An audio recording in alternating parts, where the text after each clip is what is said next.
Hello, and welcome to Hello Sister, a Vampire Diaries podcast with a magical twist. We're your hosts, Christina Rosso-Schneider and Brenna Dinon.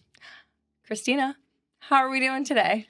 I'm doing pretty well. You know, it's a little hot out, It is but hot. Surviving and working on the thriving part. How about yourself? You know, pretty much the same. It is on today when we are recording. It is very warm. We are about to enter a pretty significant heat wave going into the weekend. So we're just trying to find ways to stay cool all around. And so, yeah, I am also working to get to that thriving point as well. Things are busy. It's summer. I feel like this summer ended up being busier than I originally had anticipated for myself. I feel like you feel similarly. Yes, absolutely. And it's like so fun, but, you know, busy. It's busy, yeah. And you will be just getting back when this episode's out, just getting back from a lot of travel. Yeah. And then I have a couple weeks And until I get to travel. So looking forward to some R&R for both of us. Yes. Yeah. And then you'll have your travel towards the end of the month where you get to do more like really R&R. Truly disappear into the woods. I love that for you. I love it for me too. We also want to mention that it's Bastille Day. So happy Bastille Day to those of our listeners who celebrate. Yeah, you can let us know. This goes into write other programming reminder. Write us a line if that's something that French folks like concentratedly celebrate. If you are French and do celebrate, we'd love to know, because we were just looking it up and we were like, I wonder if there is a big to-do. We'd love to know. Where you can do that is at Hello Sister Podcast 1864 at gmail.com, or if you are on Instagram and or Threads, you could also slide us a DM at Hello Sister Podcast.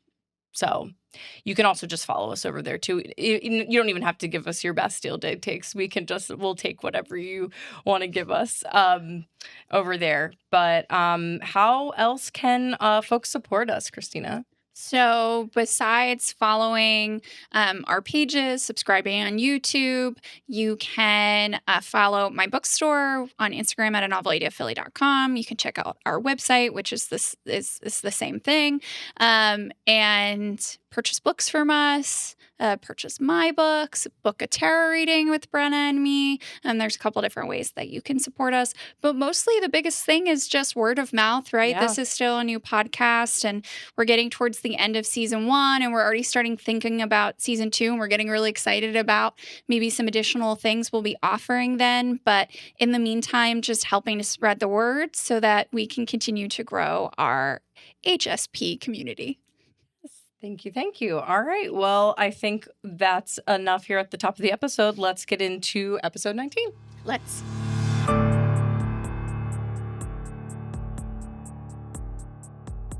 All right, let's get into episode 19 called Miss Mystic Falls. Oh yeah, baby. Here we go. I'm excited. This is actually an episode that both Brenna and I really liked after a few duds, right? So things are finally happening. Yep. So excited to talk about it. And this is also a very pivotal moment for multiple characters and just iconic TVD.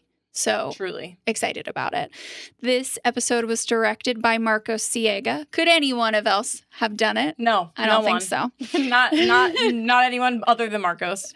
And it was written by Brian O, so Brian with a Y, and Caroline Dries. Okay. Who I think is new. Is Caroline new? I think so. Okay, welcome Caroline Dries to We welcome all Carolines to the Vampire Diaries. You're already just a step up in our books because your name is Caroline. Yeah. So this is really random, and I'll share it quickly, not to derail us, but I don't know why I've never thought about sharing this on the podcast before.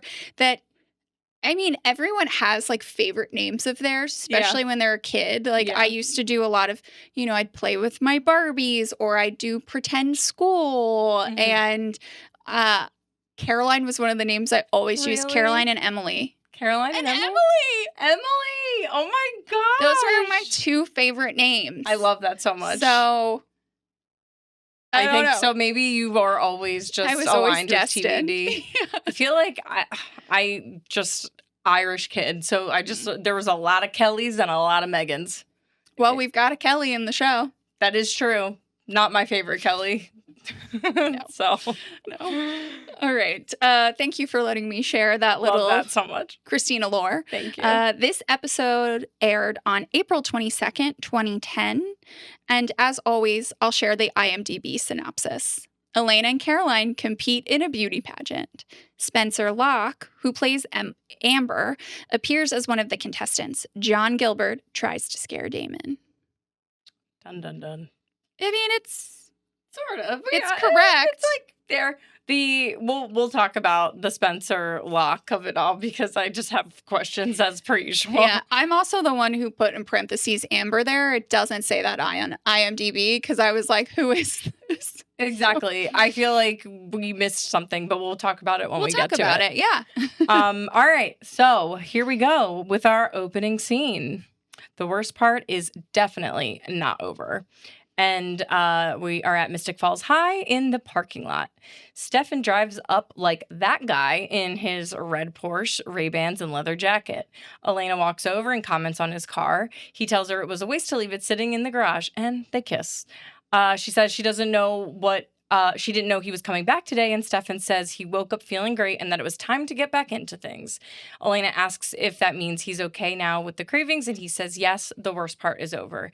He tells her now he just wants to spend as much time with her as possible. She says she's okay with that, and they kiss again. Stefan thanks her for helping him get through this rough patch, and she says, "You're welcome," before adding that they're going to be late. He says he'll catch up with her, and he's going to grab his stuff. So she seems a little confused by this, but says okay, and she heads inside. Stefan then walks back to his car and opens his trunk. Underneath his messenger bag are a bunch of empty blood bags. He closes the trunk. Cue title card. That's a lot of blood bags, Stefan. A ton of blood bags. That's wild. And also not the first time we see like him hiding them in random places.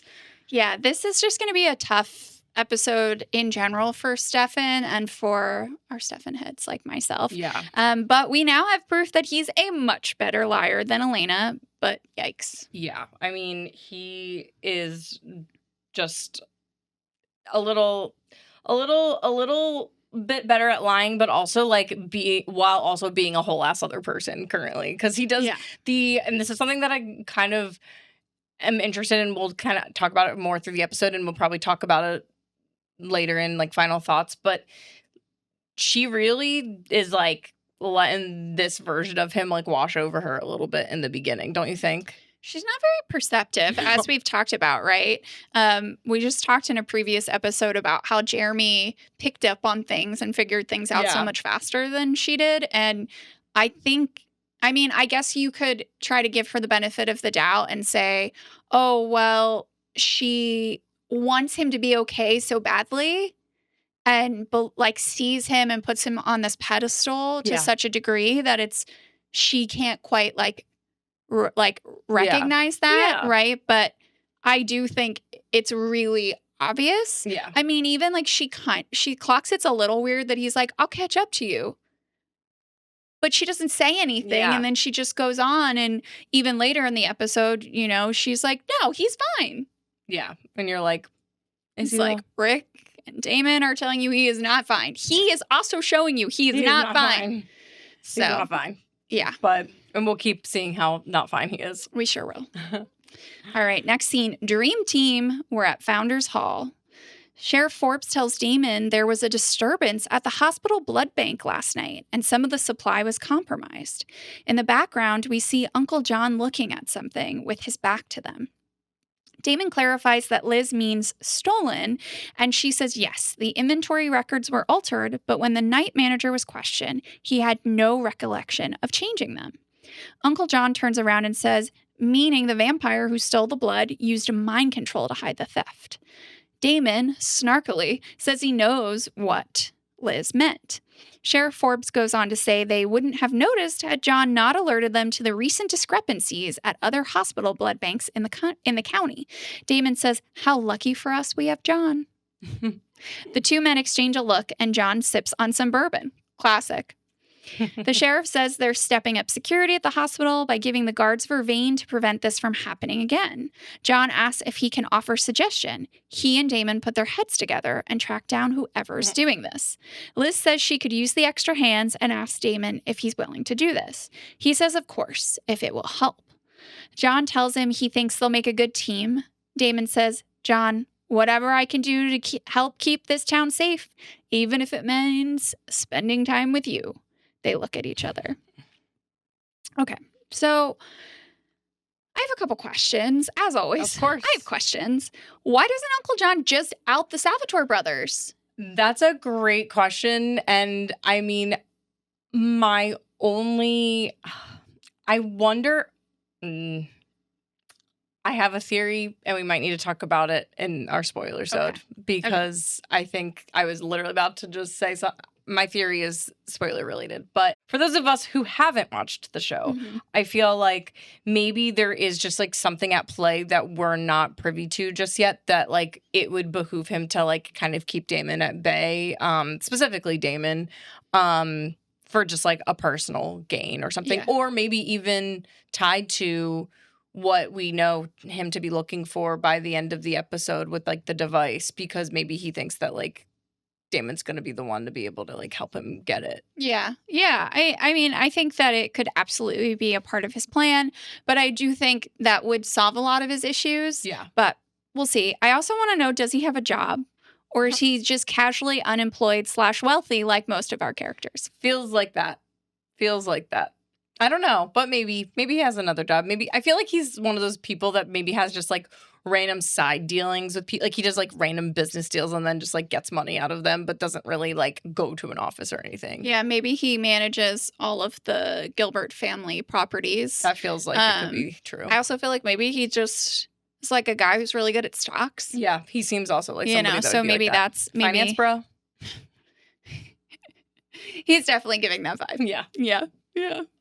But like in a sinister also does other things than like, because he's a schemer. I mean, I'm not the finance bros can't be schemers, but I feel like he's scheming. His schemes go deep. His schemes go deep. His schemes go deep. Okay. So yeah, like I feel like all the founding families are just blanket rich, but at least Sheriff Forbes consistently works. So good for her. Someone at least has to work around here. Her and Matt, which we'll talk about later. All right, on to our next scene. New curriculums, returns, and cold shoulders. We are at Mystic Falls High in history class. Oh my goodness. We haven't been here. It's been so long. We haven't been here in a minute. We've been in Rick's room, but not in actual history class. So great. Love to see it. So we're finally back in history class, and Stefan walks in and sits next to Elena just as Mr. Saltzman comes in and closes the door, starting the day's lesson. Alaric tells the class they're going to put aside their regular curriculum to talk about Founders Day. He says apparently the community leaders feel it's more important than World War II, but hey, what do I know? And Bonnie comes in and apologizes for being late. Oh my gosh, welcome back, Bon. She has super cute curtain bangs now, very important stuff to note. And Rick welcomes her back. She sits down on the other side of Elena and smiles at her, but then sees Stefan and her smile fades. He smiles at her, but she refuses to look at him. Elena and Stefan share a look.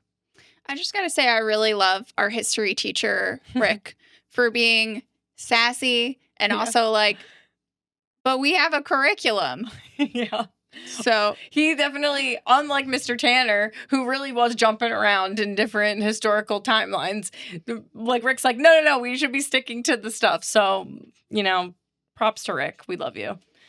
And I like, it's like just, he wants to keep it on a particular trajectory. I love it. All right. I mean, the biggest thing is that Bonnie's back. Yeah. We've missed her so much.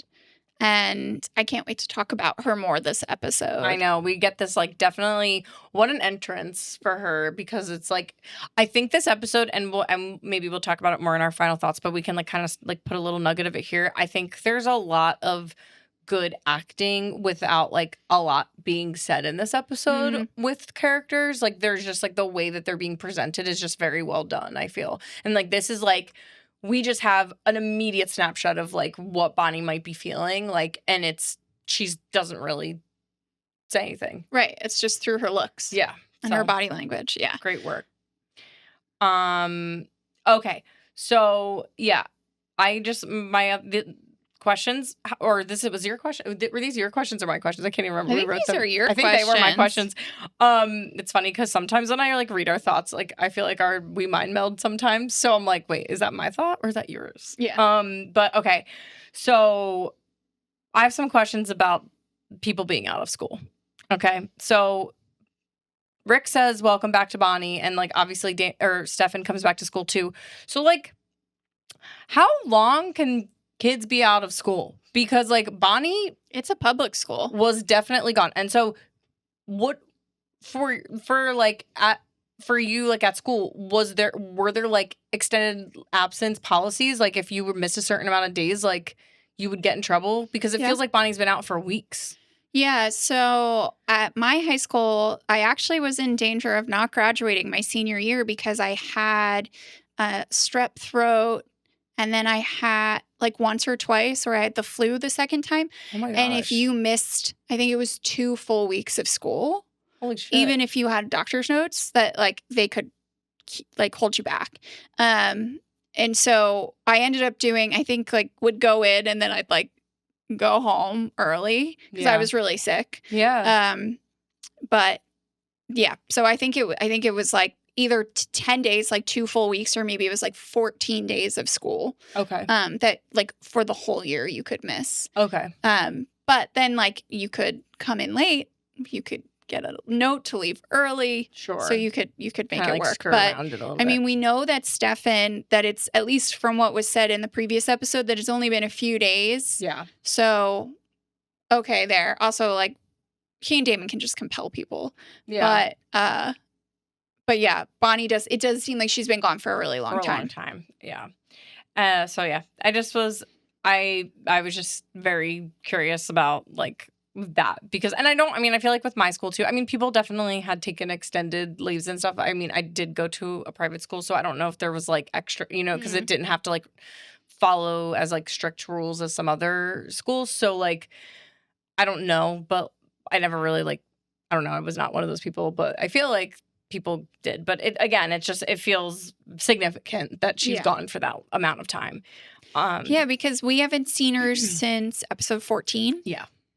And like I know that the things that are happening in universe aren't happening necessarily like week to week in the way that we're covering them. So maybe there is less time that's passed, but it still feels like there's been time that's passed too. I at the agree. same time. So I agree. And we had several events since Bonnie's we been sure gone. did. And we'll talk about it more, but I don't blame Bonnie for giving the cold shoulder. No, not even a little bit. I think that she is justified in her cold shoulderness. So, all right. Next scene. No apologies, no forgiveness. We're at the Salvatore boarding house. Anna's at the door, and she actually used the doorbell, which Damon coolly remarks on. She's there on behalf of her mother and goes on to apologize for what happened to Stefan, being captured by the tomb vampires. She tells Damon that her mom was devastated because they tried to overthrow her. Yikes. Damon questions why Anna is telling him this instead of Pearl, and she tells him that her mom doesn't do apologies. Damon says that's a coincidence because he doesn't do forgiveness and tells Anna to go back to playing house with vampires, and also comments on how she should stop robbing the blood bank dry because the council is onto it.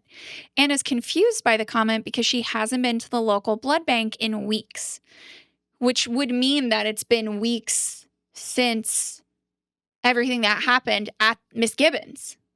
There you go. So say Bonnie's been gone for a while. Damon assumes that it must have been one of the other tomb vampires then, but we learn that the tomb vampires have split town after everything that's gone down, and that it's only Anna, Harper, and her mom now. Your note is incredible. My note is honestly thrilled to learn that the tomb vampires have seen themselves out of this story. But truly, like I will talk about this more in our hot takes final thought section, but I truly feel like the tomb vampires were a waste of a storyline. Yeah. Obviously, Stefan's bloodlust came out of it, and there's some additional things. So like I get the purpose in terms of storytelling, but I hate it. Yeah. We'll talk more about it too as we go, but it's definitely was clearly not one of our favorite storylines, and it wasn't like it might have been able to be threaded maybe in a different way to feel more satisfying, but All right, on to our next scene, the Founders Court. Mystic Falls, outside. Elena tries to talk to Bonnie as she's walking outside after class, but she's still being cool towards Elena. We learn Elena tried to catch Bonnie immediately after class, but Bonnie had already taken off. Elena then asks Bonnie how her and her family are doing. Bonnie says she and her family are dealing and that it's been hard, and Elena shares that everyone's really missed her. Bonnie says she and her family had a lot to deal with after Graham's funeral, and she was rightfully upset to learn about Graham's spell not working. It made her not want to come back. Elena clarifies that why she called. So we learned that Elena called Bonnie to kind of like give her a heads up about this and share that information because she wanted Bonnie to know before she came home. And Bonnie understands this, but there's still just like tension within her. She starts to say she shouldn't, like she starts to like kind of like say something, but then Caroline then ends up coming over and runs over to hug her and say hello. And upon Caroline's greeting, we learned that she and Bonnie have been talking every day, but our girl has missed our other girl nonetheless. And she asks how Bonnie's doing. Bonnie, when like with the fresh breath that is Caroline, comes into the scene. Bonnie is a little lighter and saying she's glad to be back and is keeping busy. Luckily, Caroline has the perfect solution, which is asking Bonnie to help her figure out what Caroline, should wear for the Founders Court. Elena's confused, looking for more information, and Caroline shares that the Founders Court, otherwise known as contestants for Miss Mystic Falls, were identified today and that she and Elena are on the court. Elena, less than thrilled, now remembers that she and Caroline had signed up for Miss Mystic Falls a long time ago, and she forgot. Aptly reading Elena's tone, Caroline eagerly asks if that means that she's going to drop out of the court. Elena says she can't, which deflates our girl a little bit, but then Bonnie jumps in to clarify that Elena's mom was the one who wanted her to enter. All right. So, okay. I genuinely understand Bonnie's frostiness, to reiterate my sentiments from our like earlier scene, but her hesitation is valid, but it feels like the show is trying to make Elena seem like she is getting the shit end of the stick of Bonnie's attitude. And this also now I realize might be, this is also why do I keep thinking my thoughts are your thoughts? That's so weird today. I don't know. It's a little warm here. It's scrambling our brains. Sisters, I mean, we have our lesbian friendship bracelets on. We sure do. So maybe it's just our minds are one. But I don't know. What do you think about it?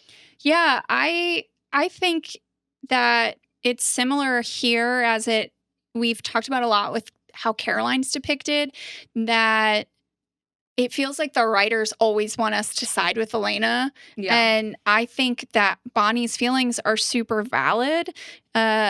She wanted to help her friend, being Elena, and her friend's boyfriend, and by extension, Damon. And Graham's warned her about using too much power, and now her grandmother is dead, right? That is irreversible. You cannot change that. And I'm sure, too, that Bonnie's feeling guilt towards herself. Like, she's feeling guilty and blaming herself because she basically forced her grandmother's hand to do the spell. Mm-hmm. But I think, which I get, like, I think it's a really valid feeling, but I'm also like, Bonnie, it's not your fault, right? Yeah. But I do think that she has a right to feel resentment and anger towards Elena and our vampire brothers.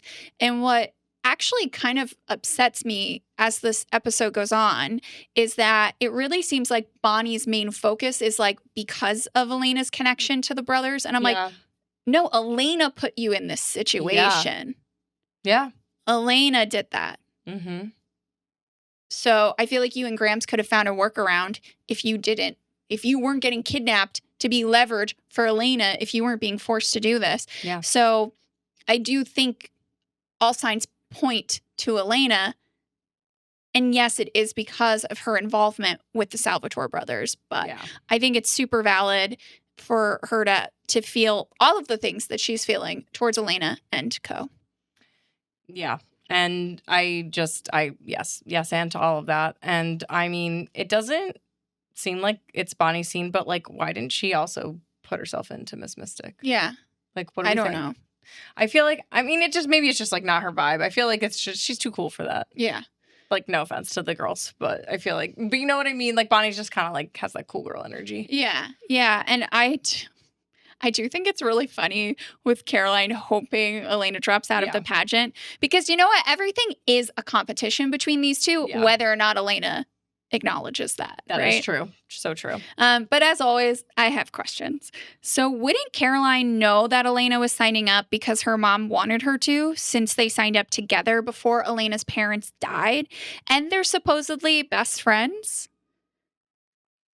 Well, yeah. I mean, it feels like they just aren't like they're not really keyed in because they definitely those two. It's so weird how those three have their friendship because it's like Elena and Bonnie are very Bon and Eleni, if you will, are very close. Then it's like Bonnie is close with Caroline too. What's their name?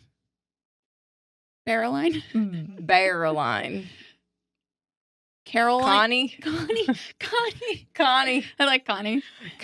But yeah, so those two, they like have a relationship, but then Elena's relationship with Caroline's not as like simpatico. Like, so maybe that's just like Bonnie's the glue. Yeah, I definitely think Bonnie's the glue. And I think that this is a perfect example of how Elena doesn't treat Bonnie and Caroline equally. Yeah. But it's interesting like that they signed up for it together. Yeah. And then like didn't have either that conversation. She never shared it or like it just didn't dawn on Caroline. I also kind of I don't have a note to say this. It's just in my mind, but like it kind of bothers me that Elena just totally is confused and doesn't know what they're talking about. And I'm like, you say a long time ago, like you mean like less than a year ago. Yeah. Yeah. Because like it had to have been like, I don't there's know. already been other Founders Day things. So like, I don't understand. No. But I will say that this is kind of me being a little bit of a mean girl, but I kind of love seeing Elena be the odd one out in this friendship group, right? Like I know she won't, but I feel like it could be a really good moment for her to pause and reflect on how she treats Caroline. I'm just saying. And Bonnie. That's fair. Right? I think that's a valid She argument. won't. She's not perceptive. Well, and she's that girl. But I do like seeing for once her not being on the inside. Yeah. And just like how that probably bothers her. So like maybe let's not do that to Caroline too, you know? Yeah. All right. Next scene. Let's be serious for a second. We're at the Salvatore boarding house.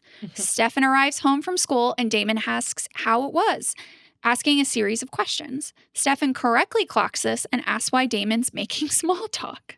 Damon mentions that Stefan is more chipper and has a little more pep in his step than normal, to which Stefan says that Damon thinks is a result of him having drank human blood again. Damon jokes about being responsible for this new and improved Stefan, but Stefan dismisses the jokes and says he's clean.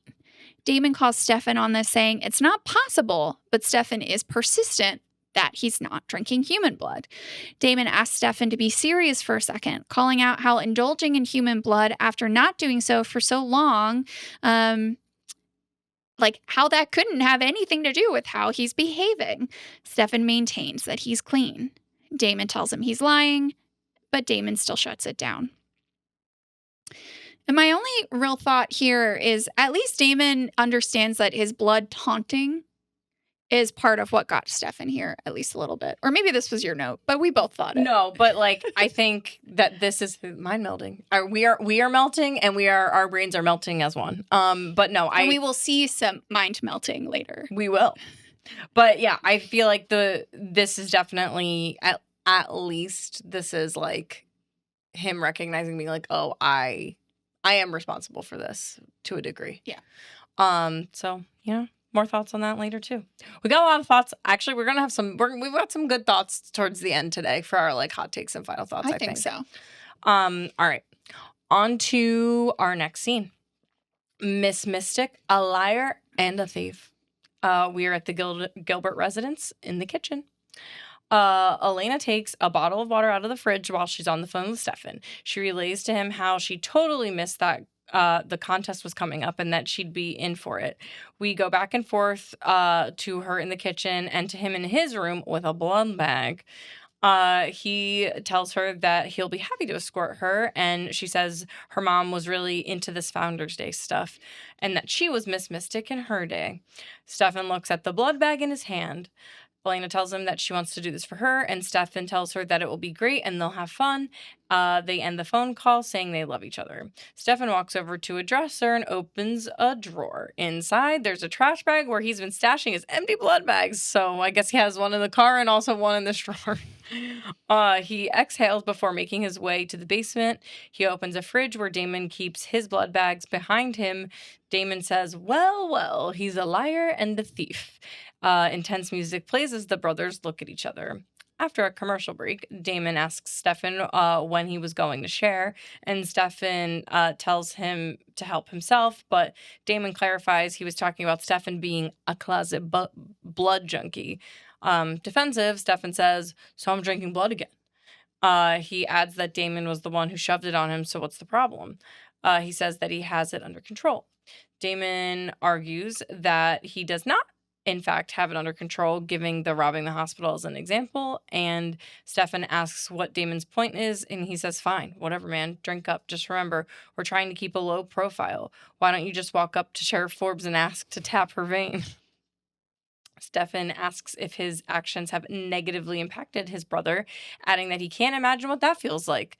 Damon asks what Elena thinks about the new Stefan, and Stefan insists nothing's changed. He's the same person, and Elena doesn't need to know anything yet. Serious, Damon points out that Stefan's been off the human stuff, or like we like to say, the people blood, for years, and that and that if he's having trouble controlling, but Stefan cuts him off, saying he's not having any trouble. Damon tries to relate to his brother, saying he knows what it's like to have that Jekyll and Hyde feeling, and that switch that goes off and you snap. He says it's not a good time for him to be worried about his older brother snapping. Stefan tells Damon that he knows it and knows that it pains him to see him like this, but he's fine, in like a more sarcastic way. And he grabs the blood bag. He tells Damon to do him a favor and back off, and he closes the fridge and walks away. Damn. Oh, Stefan, you are absolutely having trouble, and it's really tough to see you like this. But yeah, your brother did shove it on you, and now he's beginning to realize the problem. Also, Damon, you need to tell Stefan about Uncle John, because it doesn't seem like you have, and that's an important factor. Yeah, like, have they not exchanged? No, he talked. No, because he started to tell him. He saw Stefan come in all distraught. Yeah. He left his blood and said, have a good night, brother. Yep. And then also, like, because the person that he talked to at the other Founders Day thing he was talking to Rick. So that's important information. Tough. All right, next scene. Her historic hopefuls. That's great. We're at Founders Hall. Carol Lockwood and two rando ladies. More housewives of Mystic Falls, mayhaps? I think so. Interview the candidates for Miss Mystic Falls. Carol says that this year's Miss Mystic has the special honor taking stage at the 150th Founders Day Gala. As she talks, saying she wants to get to know the girls better, we see clips from separate interviews with the girls, starting with Caroline, who is so excited. Caroline dives into all of her accolades and extracurriculars, while Elena says she admits she hasn't been involved this year as she used to be. We flip back and forth between Caroline's impressive interview and Elena's honest one. Then we see clips from the other girls' interviews, including Amber, who's the only one on the list who isn't from a founding family. When we go back to Elena, she shares how important this pageant was to her mother, and therefore how important it is to her. She says it's the legacy her mom left for her. All right, question. Why do we need to interview these girls when this entire panel of judges has probably known them their entire lives? Yeah, that's such a valid question. Yeah, I don't understand. Okay, next thing. I think we need to take a moment to appreciate Caroline's impressive civic resume. So I went back through and I wrote down everything that we hear her share in her interview. She's part of the Mystic Falls Beautification Committee, which we hope in part is doing hair. Yes. Volunteers at the soup kitchen. She implemented this year's Go Green campaign at school. She works for the recycling program, and she was in charge of this year's police raffle. She's such a go-getter. And she's just blowing these other girls out of the water, to be honest. She's just, how could any of these other girls compete? And that goes into my other comment, which is the girl who talks about her DUI punishment as community service is, like, sending me. She's like, I forget what the line is. Oh, man. Maybe that should have been, I didn't even think to include that as my favorite line for today, but it's like something along the lines of being like, you don't, like, it's like not let the DUI be it, but it was still like the community service like meant something. I don't know. But either way, it's like so funny. And that actress / like girl in particular just feels very like 2009, 2010 vibes. Does she really not? does. The like shade of her hair. She could be on Jersey her Shore. Dress. She could. She's very tan. Very tan. Mm-hmm. Oh my goodness. Okay. And like, as much as we bag on Elena, I feel like we can agree that we like appreciate her honesty in the interview. I definitely appreciate her honesty. I don't think she should just get a sympathy vote. No. Because that's basically all her interview's doing. But I do think it's coming from a genuine place. So. Yeah, for sure. All right, next scene. Another Gilbert invention. We're at the Salvatore boarding house. The doorbell rings. Damon opens the door, and it's John Gilbert. He enters the house saying, "Hey, partner." Damon asks what he wants, and John says that Damon hasn't returned any of his calls. Damon replies, "Most people would take that as a hint." Ignoring him, John asks where they should start looking for vampires. Damon asks why John is putting on this act. Clearly, he doesn't want to find vampires when he's there talking to Damon. John says that he actually cares very much. Damon asks what Isabel has to say about that, since she is a vampire. John shares that Isabel and I share a mutual interest. He goes on to explain the original Jonathan Gilbert had an invention that was stolen by a vampire. That vampire burned in Fell's church, or so Jonathan Gilbert thought, believing the invention was lost forever. However, the vampires obviously weren't killed in the tomb, just trapped, and now that they're free, thanks to Damon, the invention can be retrieved. Damon asks what it is, and John says the only thing that matters is Damon is going to help him if he wants to keep his secret safe. Damon is confused why John is bringing him into it, since Damon clearly knows nothing about the invention or who has it. John points out that since Damon was around back then, he knows that these people, these vampires, he knows what they look like. He adds that Jonathan Gilbert was friendly with a woman who turned out to be a vampire, and her name was Pearl. He asks if that rings a bell, and the two men stare at each other for a moment. Then Damon says he's not playing anymore and tells John to get out. Damon says, I only entertained this whole blackmail scheme thing of yours because I thought that you and Isabel could lead me to Catherine. But see, now I know you've no idea where Catherine is, because if you did, you would know that Catherine and Pearl were best friends. See, you don't know everything, do you, John? John threatens to reveal Damon to the council. Damon tells him to go for it. He'll kill every last one of them, sever John's hand, pull off his ring, and kill him too. He asks if he understands, and they glower at each other. Dang. This really feels just like a dick measuring contest between these two, right? Yeah, it does, and it's exciting, and I love that there's someone who's a bit unhinged like Damon to keep Damon on his toes. Yeah, they're good sparring partners, and so obviously this does to my earlier question of why John doesn't just out the Salvatore brothers. It makes sense, and I hadn't thought about it until rewatching this multiple times of like, oh, right, you don't know what any of the vampires look like. Yeah, so that also could be, if I were John, I would use Damon to get to Pearl, and then I'd just kill all of them. Probably. Or out them. And I would say that that's probably something he's definitely trying to do. Also, like, just with John being, like, unhinged and, like, keeping Damon on his toes, but I would just have to say, Frederick could never. We don't miss you, Frederick. We don't. All right. Next scene. Honor your partner. And we are back at Mystic Falls High cafeteria. Mystic Falls High is getting some real airtime in this episode this week. Okay, so we're at the Miss Mystic Falls dance rehearsal, and Stefan and Elena are making eyes at each other as Mrs. Lockwood teaches the contestants dance moves for the pageant. Mrs. Lockwood calls out to them to focus and flirt with their eyes and etc. So she's just kind of like calling out these little calls to everybody. Elena and Stefan continue being silly as Elena says this is ridiculous, and Stefan pokes fun at her saying that it's because she doesn't know the dance moves. And then Elena jibes back about how Stefan was alive when the dance was invented, and he says, ouch. He takes her by surprise, spins her around, and dips her as she laughs. Mrs. Lockwood sees this and tells them, oh, no, touching during this part. It's like so funny. Like she's like kind of nice about it. Like, and then she goes, it's the simple intimacy of the near touch. Should we model the near touch? The near touch. There we go. And she compliments Amber on her moves, and like, which is like so like overly, and she's like, thank you, Mrs. Lockwood. I'm like, who are you? Which we'll talk about in just a minute. And Stefan says near touch is overrated. Ooh, a little spicy stuff.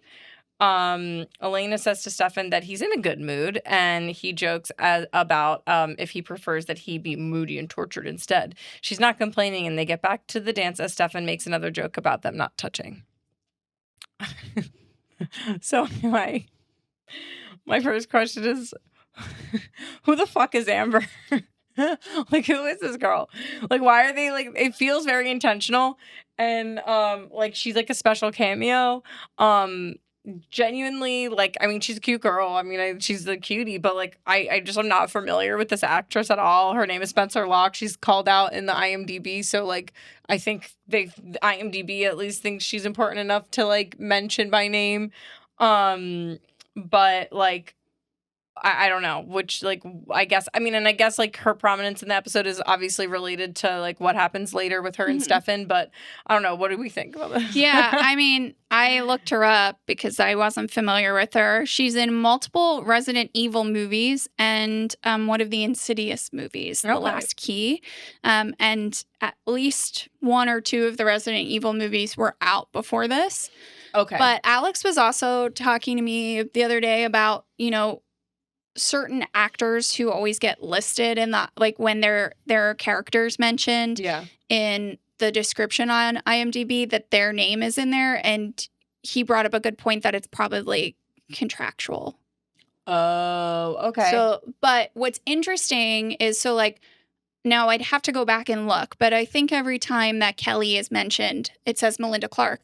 But we saw the first time Uncle John was mentioned, the actor's name was included, and then he wasn't in a future one. So I was like, yeah, interesting. I wonder if it's like they're like a featured guest role, maybe. Like maybe there's some, because there are like, I don't know like a ton about like actor credit type things, but maybe it is something like kind of what you and Alex were saying, like that it's like related to that designation, because there are things about like people getting the like and this person credit or like and how the credits show up. So it's like, so if she's a special guest, then that would make sense, and that maybe that's why like even Bonnie's grandmom like in earlier ones were, but then when they become maybe more recurring characters, they're not called out, because that might be something to do with that. Hey, guess what? If you know more about TV and film more than us, then drop us a line at hellosisterpodcast1864@gmail.com. Let us know. Okay.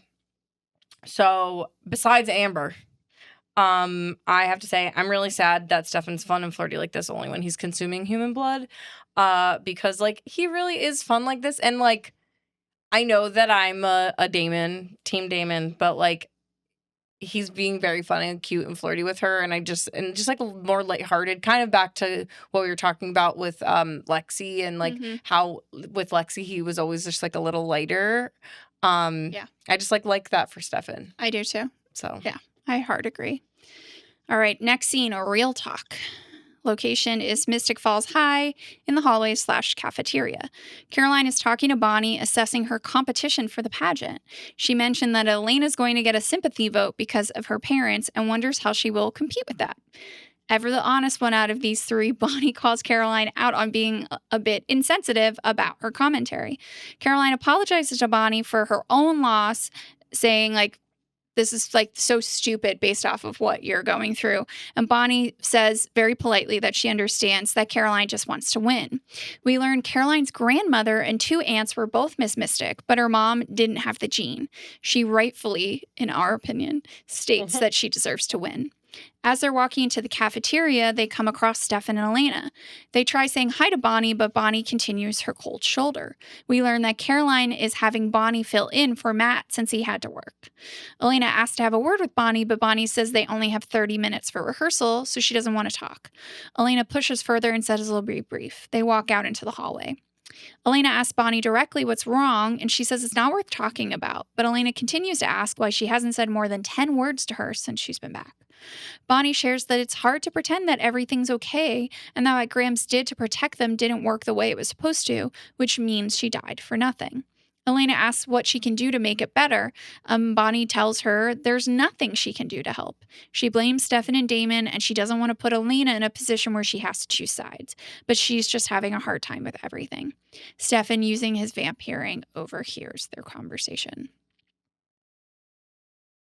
Okay. All right. I love Caroline being all in for winning, but I will ding our girl for being a little insensitive about Elena's parents. Like, that wasn't, like, the best look for Caroline. Agreed. Yeah. And just, like, overall loving our girl Bonnie being back with her no bullshit, fully calling out Caroline, but also being very real with Elena on where she's at.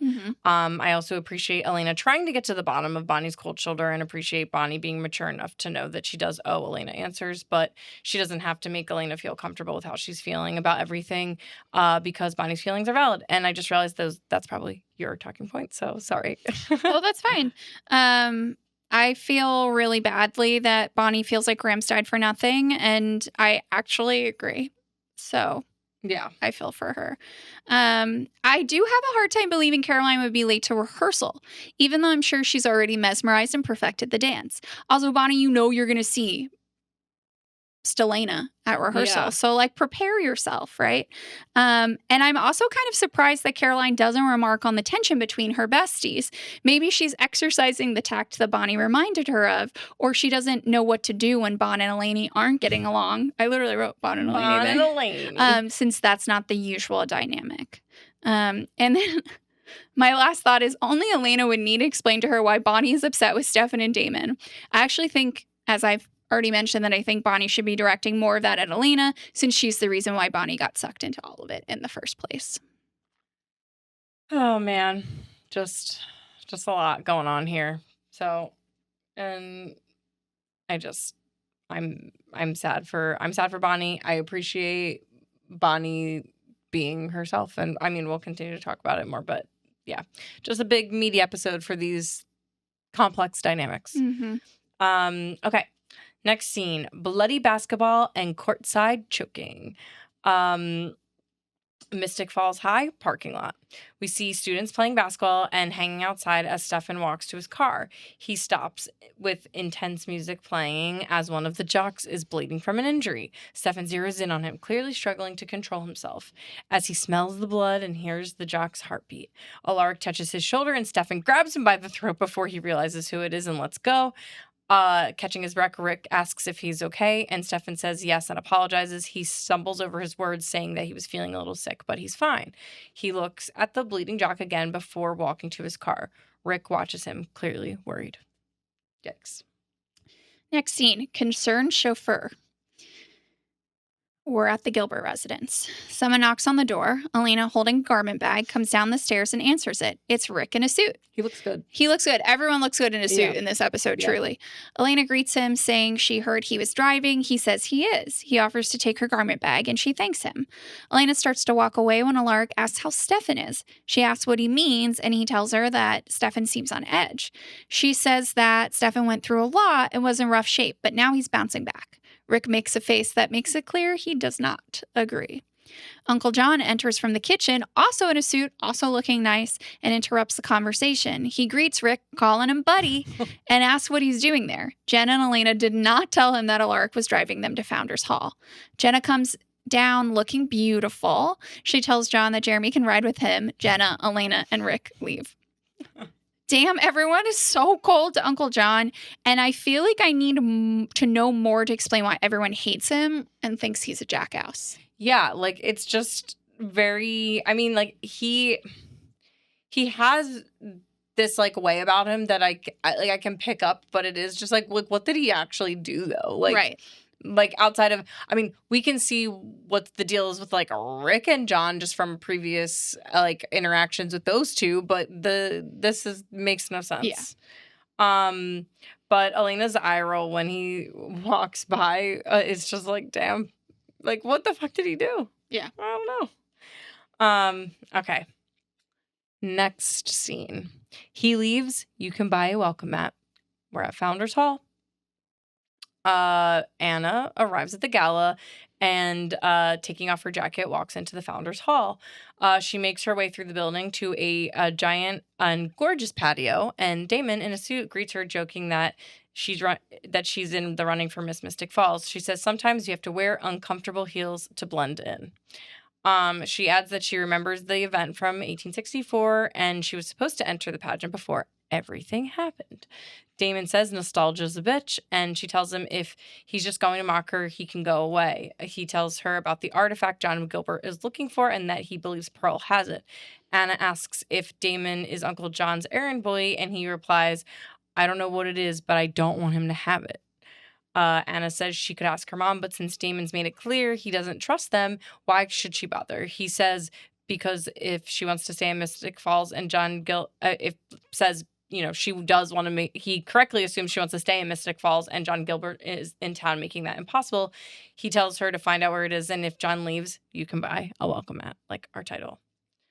I bet Caroline did Anna's hair because it's looking real cute. It is looking very cute. Good job to Caroline. And I like her butterfly earrings. It's very of the time. Mm-hmm. I had butterfly earrings and a butterfly necklace. I love that so much. Yeah, of course. Just saying. Of course. All right. Next scene, Wish You Were Here. We're at Founders Hall upstairs. In the dressing room, Elena does her makeup while Jenna curls her hair. In the background, Caroline and another contestant do their makeup. Jenna makes a joke about how bad she is at curling hair. Elena tells her she remembers how excited her mom was when Elena, with her mom's help, applied to be Miss Mystic Falls. Jenna reminds Elena that she was excited too. Elena agrees, saying her mom made it sound like so much fun. She then adds that a lot has changed since then. Jenna, teasing, says it's a little late for cold feet. Elena says she doesn't have cold feet. She just thinks she would be enjoying it a lot more if her mom was here. Jenna makes another joke about how much better Elena's hair would look if Miranda was here. Elena smiles at that and says she should go put her dress on. As she gets up to leave, we see Caroline, who's clearly overheard the conversation. She looks sad. So this is like not necessarily related to what's going on in the actual scene, but there is a little, you can hear some of, and it's not the only Vitamin String Quartet song, but playing Coldplay's Clocks, and it's just like a fun touch. I always love like string covers of modern songs. Yeah. I know that's like, I mean, I don't really watch, not for any particular reason. I don't watch Bridgerton, but I know that that's like a common thing that they do in Bridgerton, but in general, I just really love like a string quartet. I do cover. too. So just also, very I'm cool. just gonna say I think Elena's hair looks nice. Oh my gosh, her hair to bring does up look so nice. many times that Jenna doesn't know how to do hair, and I'm like, what? Her hair's really nice. In particular, when I was doing my most recent watch, speaking of her hair, like she has these blue jewels like in like the little updo that she has going on, and it is so cute. Yeah, beautiful. Beautiful. I mean, everyone's looking very snazzy in their outfits, honestly. Okay. Next scene. Prolific writer, crazy inventor. We are at the Founders Hall outside. John approaches Jeremy, who looks miserable at a high-top table. He asks his uncle if he's really expected to go to these events for a month, and John says he can fight it, but it's part of being a Gilbert. Jeremy brings up how Uncle John knows a lot about the family and asks what he knows about the OG Jonathan Gilbert. He says he was a prolific writer and a crazy inventor and asks why Jeremy wants to know. Jeremy tells him that he's read his journal, and John is surprised by this, and Jeremy says that he found it in his dad's stuff. Uncle John is further surprised, saying most of them are locked away. Them, plural. Jeremy, of course, asks if there are more of them, and Uncle John says their ancestor journaled his whole life, right down to the bitter, insane, drunken end. He adds, the guy had a lot of demons. His interest piqued. Jeremy asks if Uncle John read them, and he says he's read some. Jeremy asks what he thought of them, and he answers, crazy ramblings of a madman, of course. And Jeremy seems disappointed by this and looks away, finding Anna. She stops and looks at him. John notices and says that she's very pretty. Jeremy tells him she's a friend of his and excuses himself. So obviously there's more than one Gilbert journal. Again, Jeremy is very perceptive. Yeah. So that's interesting. I feel like also John's, in this moment, John's not doing like the best. I mean, like, he's lying, but like he's not doing like an A+ job at lying. And I think Jeremy's seeing right through the bullshit. Yeah, I think he's just genuinely surprised. Yeah. Yeah, I think so too. Like that just surprised that Jeremy has this information. Yeah. Being like, well, what do you know? I feel like a lot of this like mystery, like history mystery, that's fun, is like people trying to test other people's, like, how much do people know? You know what I mean? And that's kind of fun. And I do like that. Like, that's a fun trope. What do we think are in the other journals? Do we think it's, like, basically the same as what we got in this, like, one that we have, like, seen some snippets from? Or do we think it's, like, organized in a different way? I think it's probably similar, but I'm sure there are some, like, very mundane entries about, like, a sore on his foot or something, you know? If he journaled his whole life. Yeah. And then also, like, I don't even want to know what his drunk journaling looks like. I bet it's, like... Dear Diary. Just, like... Today, I had to put my vampire girlfriend into a tomb. I hated it because I was still thinking about her beautiful lips and her beautiful hair, but not her daughter's ugly bonnet. Do you think if Anna had actually had the chance to be a contestant for Miss Mystic Falls that she would have worn a bonnet? I mean... I hope not. I hope not either, but... She wouldn't have won. It seems like a high probability. Who else would have been competing against her? I mean... Catherine, but how old is Catherine really? I mean, I guess 17. Like, but she seems more close with Pearl. I don't know. Because they all infantilize Anna anyway. So... Yeah. Anyway. Right. Next scene, panic attacks and the ugly truth. We're the Founders Hall upstairs. Elena goes into her room to put her dress on. She finds Amber pacing back and forth, clearly very nervous. Elena asks if she's okay, and Amber says she hates being the center of attention, and it gives her panic attacks. Elena asks if she wants some privacy so she can change, and she tells Elena she's going to get some air. She closes the door behind her, leaving Elena alone in the room. As Elena grabs her dress, she flinches, having seen Damon in the reflection of the mirror. He tells her they need to talk, and she asks if it has to be right now. He tells her normally he would have a completely different outlook on what he's about to tell her, but since it's inconveniencing him, he'll squeal. Elena asks what he's talking about, and he says Stefan is still drinking human blood. She's shocked by this, of course. Damon says a month ago he would have rejoiced, but with the council on alert, it's not a good time for Stefan to fly off the handle. Elena says he's been edgy, but Stefan told her that this was normal. Damon shares that Stefan has a fridge full of stolen blood bank contraband in the house. Elena goes to sit down. Damon tells her his brother has no idea what normal is. His entire existence isn't normal. He adds that it's normal for a vampire to drink human blood, but Stefan has spent all of his time fighting it instead of learning to control it. Now it's controlling him instead. Elena says she can't believe this because it's Stefan. And Damon says, Stefan on human blood, Elena, he'll do anything, he'll say anything, because he's not going to want to stop. My goodness. Okay, on to our next scene. Everything. We are at Founders Hall. And inside, Jeremy tracks down Anna. She does not seem thrilled to see him. He tells her not to be like that, and she says, why not? And brings up how he was using her to turn him into a vampire so he could be with someone else. He tells her he wasn't using her, and she asks how he would define it then. He tells her he doesn't think it's any worse than her becoming friends with him just so he could give her mother his blood. So she could give her mother his blood. Sorry. Naturally, Anna is surprised that he knows this. She asks how he knows, and he tells her it's not important. She asks what he knows, and he says everything. I think I said this in a previous episode that Jeremy's logic here, like, I can't argue with him. Like, him wanting to be turned is just as bad as Anna using him to feed her mother. Oh, absolutely. Justified in my book. Yeah, I agree. For sure. All right, next scene, guilty deflections. We're back upstairs. Elena tells Damon this is her fault since she's the one who fed Stefan her blood. The door opens and Stefan comes in asking what's going on. Damon tells Stefan he was just filling Elena in on his extracurricular activities. Stefan lies, saying he doesn't know what Damon is talking about. Elena tells Stefan she knows about the blood. Damon excuses himself, saying he'll be downstairs drinking. He closes the door behind him, leaving Elena and Stefan alone. Stefan laughs at a loss of words. He tells her he was going to tell her. She asks when. He says he's fine and the blood doesn't change anything, but she says it's changing him.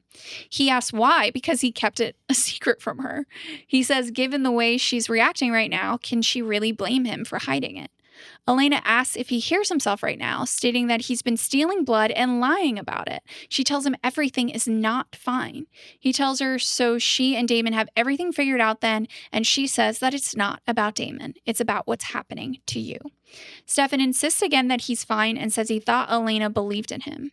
Mrs. Lockwood opens the door, telling Elena the lineup's starting. Elena says she needs a minute, and Carol comments on the fact that she's not even dressed yet. She tells Stefan that escorts wait downstairs. He looks at Elena and leaves. So, Stefan has very different extracurricular activities than Caroline. Definitely. I know it's not funny, but, like, it's kind of funny. Yeah. And I literally, like, laughed when I was saying the line of him being like, why does this change anything? Because I didn't tell you. And it's like, yes, that's literally it. That's it. That's it. Also, I'm glad that Damon told Elena. However, I do question this being the right moment. Of course, this was going to become like some big thing right before the pageant. So I just feel like maybe he could have told her after, the initial thing. For sure. And, like, Stefan's energy is so unhinged. Like, Paul Wesley continues to do a great job acting this all out. Like, because it's just something to, like, be a character. And then it's, like, something else to be a character not being themselves, right? Because it's, like, just that, like, extra layer on the acting to do that. And I think that he just, like, handles it very well. He's truly slaying. Yeah, he really is. So is. Believable. It's so great. Okay, next scene. Bathroom crash out. And we're at the Founders Hall in the bathroom. Stefan goes into a bathroom and he is on edge. He's breathing heavily and frustrated. He punches the mirror right after this happens. Amber opens the door to a veiny-eyed Stefan. Oh no. Okay. That's a little baby scene, so we're going to go right on to the next one. So the next scene, escorts an existential crisis. Founders Hall staircase. Mayor Lockwood is at the bottom of the grand staircase announcing pageant contestants. First, he calls Tina Fell, who is being escorted by Bartholomew Whitmore. Up at the top of the staircase, Elena is nervously looking down, searching for Stefan with Caroline in the background with her. Mrs. Lockwood comes over to ask the girls, comes over to the girls and asks if anyone's seen Amber, and they don't respond to her. Which is hilarious. They literally don't react at all. Nope, not even. Like and you know what? Carol doesn't care. She's on a mission to try to see where Amber is, so she's just like, whatever. Once she leaves, Elena calls to Caroline and asks if she's seen Stefan, and she says no. Just her boring fill-in escort because Matt couldn't get out of work. Caroline asks what happened to Stefan, and she tells her that she doesn't know, but that he disappeared somewhere. Elena starts working herself up, asking herself what she's doing and that she shouldn't have participated in the pageant.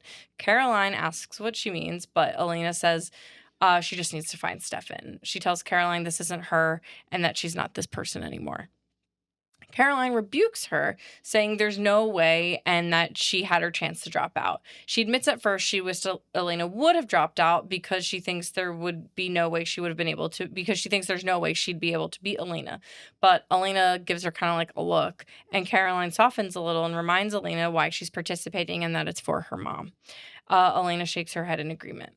Mayor Lockwood calls Caroline's name and that her escort is Jeffrey Lockwood. Hamilton. Sorry, Jeffrey Lockwood Hamilton. Interesting. Caroline gives Elena a sincere, comforting look before going down the stairs, and Carol tells Elena that she's next. Caroline, forever our honest queen. She's a real one. And she's also being a really good friend to Elena here, even if it hurts her chances at winning Miss Mystic Falls, right? She could just be like, yep, this isn't you anymore, back out. And instead, she's like, no, this is important to you. Yeah. And this was important to your mom, right? It's really sweet. And I just love her old Hollywood look. Yeah. It's wonderful. She looks, everyone looks beautiful in this episode. Yeah, they really do. All right, next scene, secrets and understandings. Location, Founders Hall. Anna and Jeremy are downstairs, and she mentions to Jeremy that he's missing Elena's introduction. Jeremy says he doesn't care, and they continue their conversation. Anna asks if Elena knows he read her journal, and he says no. If she's going to keep things from him, he's going to keep things from her.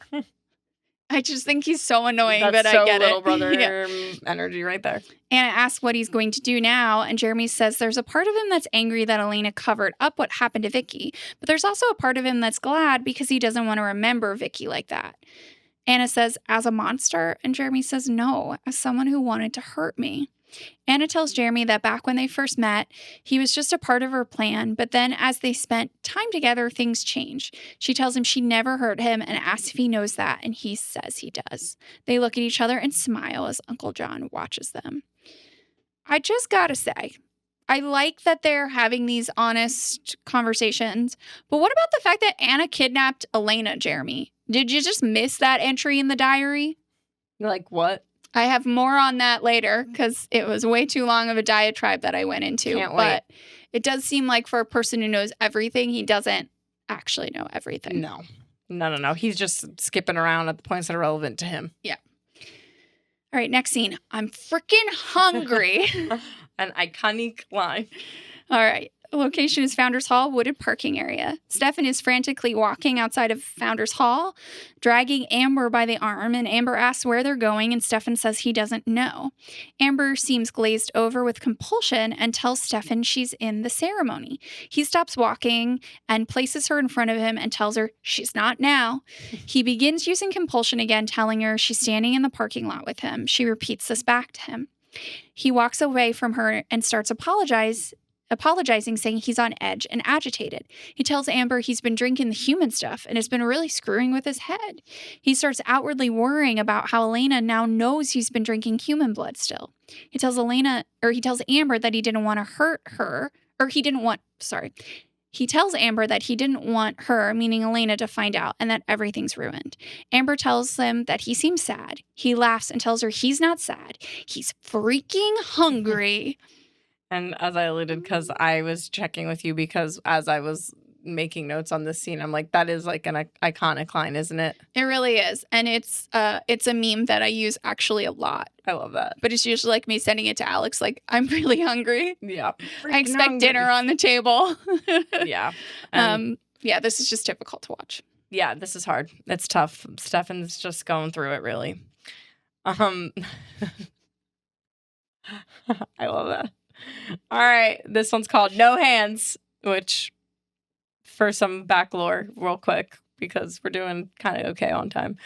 For my bachelorette, we went to a dive bar, which we've definitely talked about on the podcast, up at the Finger Lakes. Lost and Found. Called Lost and Found. We love you. And there was a man that came over and asked if he was a stripper. Do we confirm he was a stripper? He told us he was a stripper. Okay, yes, he was a stripper, and that he said that he would, be available for being hired out, and that he had a routine to the Waka Flocka song "No Hands." So therefore, this is an homage to No Hands. And I mean, it goes even further because we convinced Dwight to give you a lap dance at your wedding. This is true. And put on No Hands. And you know what? Dwight did. And there's definitely video evidence of there somewhere. It was amazing. But back to this No Hands, which is our dance that we learned earlier in the episode. So we're at the Founders Hall, in the staircase and like outside. So we kind of are inside and then we move outside, right? So Elena's name is called to come downstairs. Mayor Lockwood announces Stefan as her escort, with Damon standing right by him, looking concerned. Elena composes herself at the top of the stairs, smiles, and starts walking down. As she's walking, her smile fades when she sees a random guy at the bottom of the stairs looking up at her. She's looking very unsettled. Damon shuffles over to the bottom of the stairs to meet her. He looks up at her in somewhat awe, and she looks back at him semi-relieved. When she gets to the bottom of the stairs, she asks where Stefan is, and he tells her he doesn't know, and he escorts her outside to the courtyard. All right, big moment for our Damon heads. All I Need by Within Temptation begins to play as they exit the building. Alaric and Jenna look on from the crowd, confused, and Jenna asks Rick what she's doing with Damon, and Rick says he has no idea. They line up alongside the other contestants and their escorts and begin the choreographed dance. The contestants and their escorts are like doing the same dance moves that they were rehearsing earlier in the episode. As they begin the moves and lean in, Elena asks Damon what they're going to do, and he says right now they just have to get through this. And when they begin to dance and the music picks up, they do the non-touching hand movements as they gaze into each other's eyes. We get a short glimpse of Caroline and her escort dancing too. When they finish the no hands touching dance movement, the music crescendos again, and Elena and Damon embrace in sync with the lyric that says embrace, and they waltz together and smile. Okay. This is too much. I just like my heart. I feel like watching this show more closely, I definitely have been having some trouble with Damon, like, and his behavior, but like, damn, did this just like mind wipe me clean and be like, yep, I still am very much for this. It's just like so well done. It's just so intimate. It's caring. It's beautiful. I mean, it's such a cool choreographed scene. And I just, like kind of going back to what I was saying earlier about Bonnie, like, and other characters in this episode, particularly like doing a lot without saying anything. And I think like, obviously there's a little bit of dialogue exchange between them, but like for the most part, it's just being all done and conveyed through the dance movements, through the looks exchanged between Nina and Ian. And it's just like very, very powerful. It is. I will give you that. But I am going to be the age police over here again. An adult, right? Damon is an adult. He is someone's guardian. Shouldn't be escorting a minor. I'm just saying. And also, there was that other guy waiting at the bottom of the staircase, which I assume is Amber's escort. And clearly she's not there. I do feel like my rational mind is like, okay, but like the Lockwoods, Mr. and Mrs., I know they have poor communication, but like, okay, how many escorts are waiting at the bottom? Yeah. How many members of the court are waiting upstairs? You know, it could have been worked out. But of course, it's a very iconic scene. I do agree with Jenna, though. What is Elena doing with Damon? But sigh. Yes, the scene works on me too. As you said, it's really well done, and Elena looks so gorgeous. And so while I can be in the moment with these two characters being in the moment, it also makes me really sad because this should be Elena and Stefan's romantic dance. And I will die on that hill. Tough loss for Steph. He's having a whole other journey, unfortunately. He sure is. So let's go check in with him. Yeah. All right, next scene. I'm the good brother. We're in the wooded parking area outside of Founders Hall. Stefan is still struggling and says he doesn't hurt anyone and that he's the good brother. Amber asks if he wants to hurt her. He looks at her a bit manically and says, I want to kill you. Still glazed over from compulsion, she expresses a soft concern. He goes on to say, I want to rip into your skin and I want to feed on your blood. He moves closer to her. Under your skin, pulsating, flowing. He touches her neck and her hair and says, your carotid artery right here. If you puncture this just right, you can control the blood flow. It takes practice, but it doesn't have to make a mess. You don't have to waste any. She asks what's stopping him. He laughs and says if he gives in, there's no going back. So she says to not. He keeps going back and forth with himself, saying he just wants one taste. She echoes him and says, one taste. He begins to vamp out, holding on to her chin and shoulder, clearing her neck. He goes in and takes a bite. This is just a really brutal scene for both characters, for sure. right? Just one thing that I didn't have written here, but like, okay, he's like very keyed into all of these things, and like I get it, he's a vampire, but like it seemed from earlier, I just kind of put this together that like earlier in the episode when Damon says that like Stefan's basically used all of his time as a vampire, like Damon says that Stefan used all of his time as a vampire basically like being off people blood. So like where did we have this like dark side of Stefan? But like I know where this is his shadow side. Yeah, like where is he? Well, I mean, you know what I mean, though? Like, because it's weird that Damon brings that up in dialogue, but I wonder if that's just because like maybe Damon wasn't around for times when Stefan was like eating people blood and kind of falling off. Like, yeah, you know? I mean, he's obviously, we won't know. We will learn in an upcoming episode more. That's not a spoiler about the brothers. Finally, about the brothers' transformation and about their early days as vampires. And so it does seem like for most of, as far as we know now, most of his existence as a vampire, he has tried to abstain.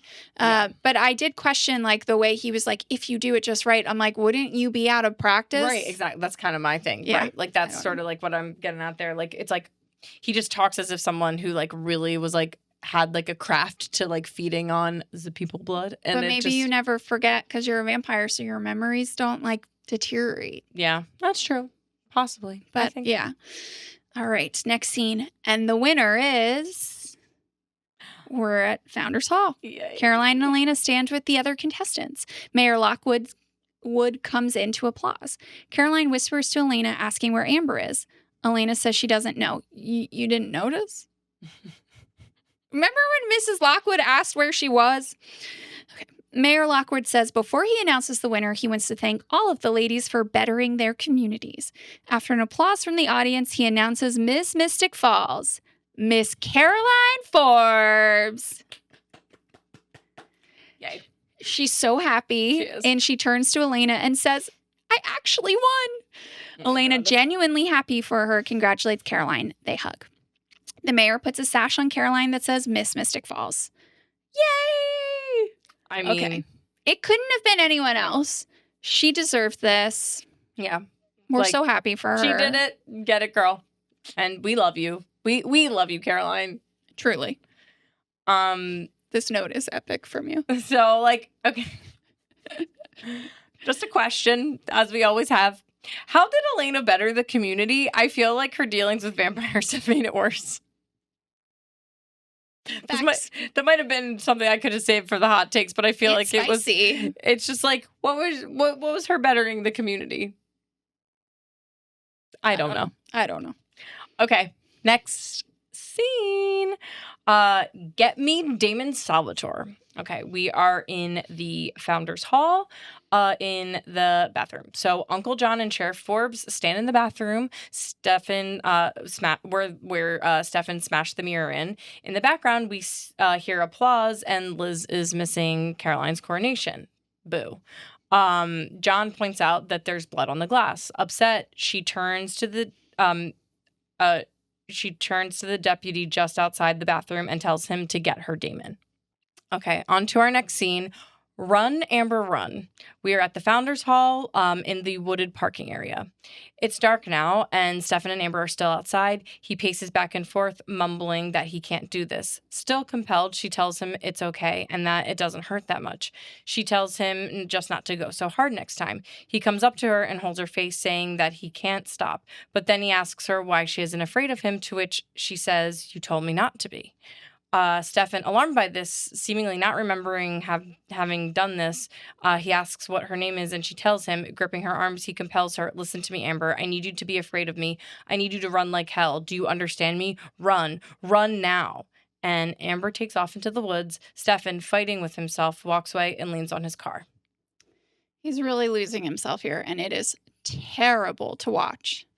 Yes, and I'm just like, he's really trying hard. Something that I missed to call out in our previous one when he was talking about all the like blood and carotid artery stuff, he is touching Amber's hair, which I think now we can safely say is the universal sign of like a a shadow self of a vampire, because A vampire drinks is people blood. they just have the urge to just touch people's hair and necks and bodies, which is weird. So just wanted to make sure we called that out. I missed calling it out in the previous It's an episode. important PSA. It's an important PSA. Shadow vampires love touching people's hair without actually like getting consent to do that. Okay. Right, exactly. All right, next scene. Let's just find him, okay? Location is Founders Hall. Elena finds Damon and he takes her aside to share that there were signs of a struggle in the upstairs bathroom. There was blood and Amber is missing. Bonnie sees the two of them talking. Elena insists he wouldn't hurt her and then changes it to the present tense, saying Stefan won't hurt her. Damon tells her to get her coat and that they'll go find him. And tense music plays as Bonnie follows them. And then moving right into the next scene, Stefan, stop. The location is the woods. Amber runs through the woods. Stefan grabs her and she screams. She tells him that he told her to run and he says he changed his mind. She screams as he bites her. Elena and Damon run up and Elena calls to Stefan to stop. Damon tells him it's enough and to get control. Bonnie is in the background. Stefan, his face covered in blood, stares at them. Damon approaches him and tells him to breathe through it. He reaches for his brother and Stefan throws him. He and Damon face off, seemingly about to fight. Elena begs Stefan to stop. All of a sudden, he drops to the ground, his hands over his ears. Elena turns to see Bonnie concentrating. Stefan grunts in pain, and Bonnie continues to stare at him. After a few seconds, she closes her eyes and stops the spell. Blood dripping from Stefan's mouth, he starts to come back to himself. He looks at Elena and then at Damon, who tells his brother it's okay. Stefan looks at Elena again and runs away. Amber lies on the ground. Okay, so we see Bonnie with the mind melt, which is something we saw Grams do to Damon, and we will talk about this more later in our Hot Takes Final Thoughts as well as in our Folklore today. Bonnie's not here for the vampire bullshit. She's not. Yeah. And then, the acting in the scene is just really top tier, in my opinion. Yeah. Paul Wesley is selling Stefan's desperation and agony, but everyone is doing just all around is on fire. Also, one thing that I didn't actually mark down here, but just realized as the scene was kind of playing in my mind as we were going through it. Stefan also doesn't vamp speed away again. And there's been times where how you would think at that point when he ends up running off that he would just vamp speed away, but he just runs. And it's confusing to me when they decide to vamp speed or not. That would have been an opportune time, in my opinion. Yeah. But maybe he's just all over the place and just can't figure it out. Okay, next scene. Carnage. We're in the woods. Wrapped in a hypothermia blanket, Amber is talking to Sheriff Forbes and a deputy. Sheriff Forbes walks over to Damon, Elena, and Bonnie and tells them that Amber doesn't remember what happened. Damon says it's a good thing the girls got there when they did because Amber lost a lot of blood. Sheriff Forbes asks Elena and Bonnie if they saw anything and pauses for a suspicious amount of time. Elena turns to look at Bonnie before saying no, and they just found her and then called Damon. Bonnie asks if Amber's going to be okay, and the sheriff says it looks like it. She tells the girls to go back to the party and that she and Damon can take it from here. Bonnie and Elena head inside. Sheriff Forbes asks Damon if the girls saw the bite mark, and he says no. He got there because they got he got there before they got too close. He adds that there was too much blood for them to see clearly, and Damon and the sheriff look at each other. Meanwhile, Elena asks Bonnie if they can talk about what just happened, and she responds that there's nothing to talk about. Elena begs her, and Bonnie reiterates that she's not going to make her choose, but she needs to make the choice for herself. She asks Elena to please leave her alone and walks to her car, and Elena lets her go. Damn. Bonnie, the boundary queen. Elena, I hope you listen to her and give her the space that she is very clearly asked for. Absolutely. I agree. All right. Next scene. Why so nosy? We're in Founders Hall. Jeremy and Anna are talking and laughing. Jenna comes over and asks if he's ready to go home. He says in just a sec, and Jenna walks away smiling until she sees Uncle John. He asks who Jeremy is talking to, and she says his friend, Anna. John asks what her story is, and she asks why he's being so nosy. He says he's just curious and that Jeremy seems to really like her. Jenna tells him she's new to town, she and her mom, Pearl. Jenna adds a dig about how John is rudely denying Pearl the sale of Dr. Gilbert's building. Ignoring this, he confirms Anna's mom is Pearl, and Jenna says yes. He tells her he thinks he already knows all about her. Dun, dun, dun. All right, on to our next little itty-bitty scene here called What Happened? And we are at the Founders Hall outside. Alaric exits the building and runs into Elena, who is standing outside. He says it's good he found her because Jenna wants him to get the car. Elena turns to him, and he can tell that something's wrong, and he asks what happened, and she pauses before going to speak, but it cuts to the next scene, so we don't know what she said to him. And then on to our next scene, a no good, very bad day. And we are at the Salvatore boarding house. Damon walks to the front of the house when he sees Anna.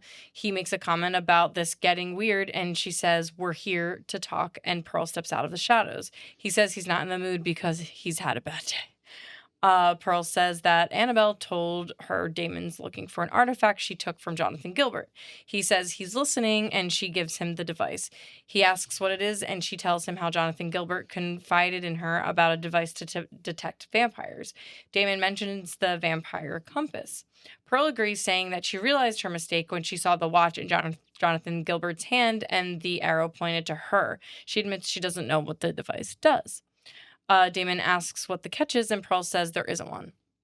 Her daughter wants to stay in Mystic Falls, and so does she. She acknowledges that Damon has good reasons to not trust them, and tells him to consider this an apology.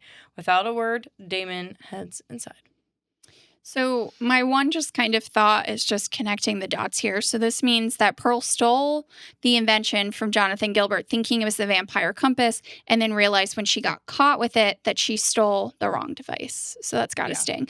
But I think that's interesting to point out, because we've had discussions about how these vampires didn't seem to be doing enough offense work, right? With the council. And so this shows that Pearl was doing some. For sure. Yeah, it's definitely intriguing, and I can't wait to see more about this device. Yes. So. All right, next scene, backstabber. We're at the Salvatore boarding house. Stefan, noticeably upset, enters his room and takes off his dress shirt. He tries to get control of himself when he sees Elena in the mirror. He tells her she shouldn't be here. She agrees. He turns to face her and says, "Now you know." She insists that what she saw wasn't him. He says it was absolutely who he is, a monster, a predator.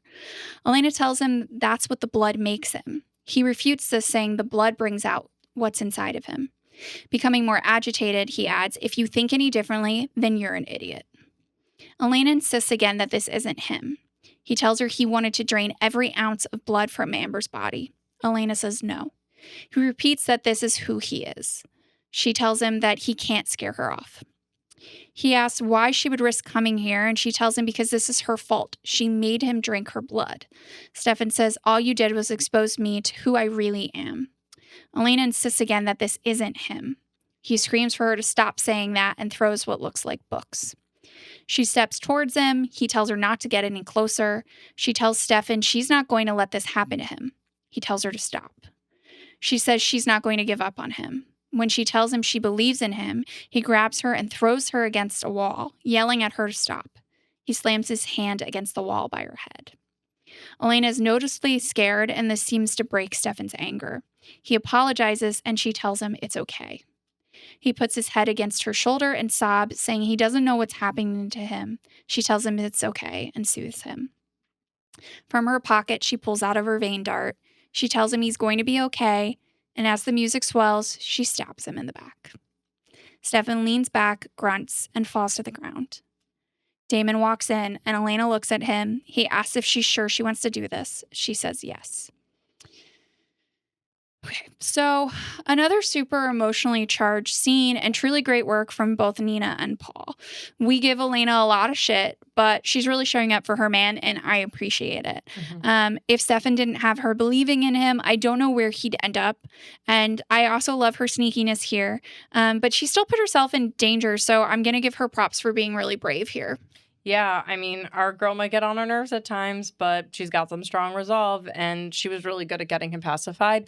Also, I think the vervain dart might just answer our question on what that conversation was with Rick, because who has his vervain darts? Yep. That Exactly. must have been what Mhm. happened there.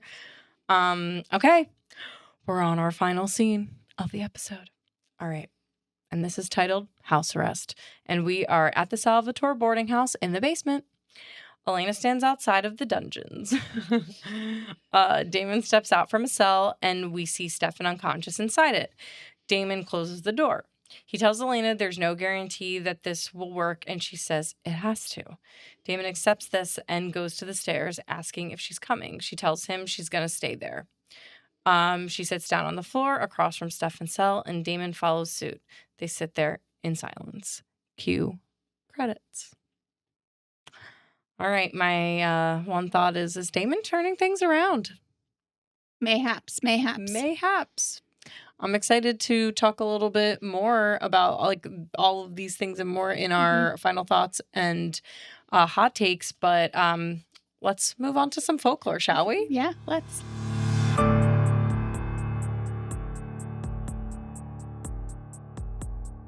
All right, let's dive into some folklore. This week, our girl Bonnie finally returned.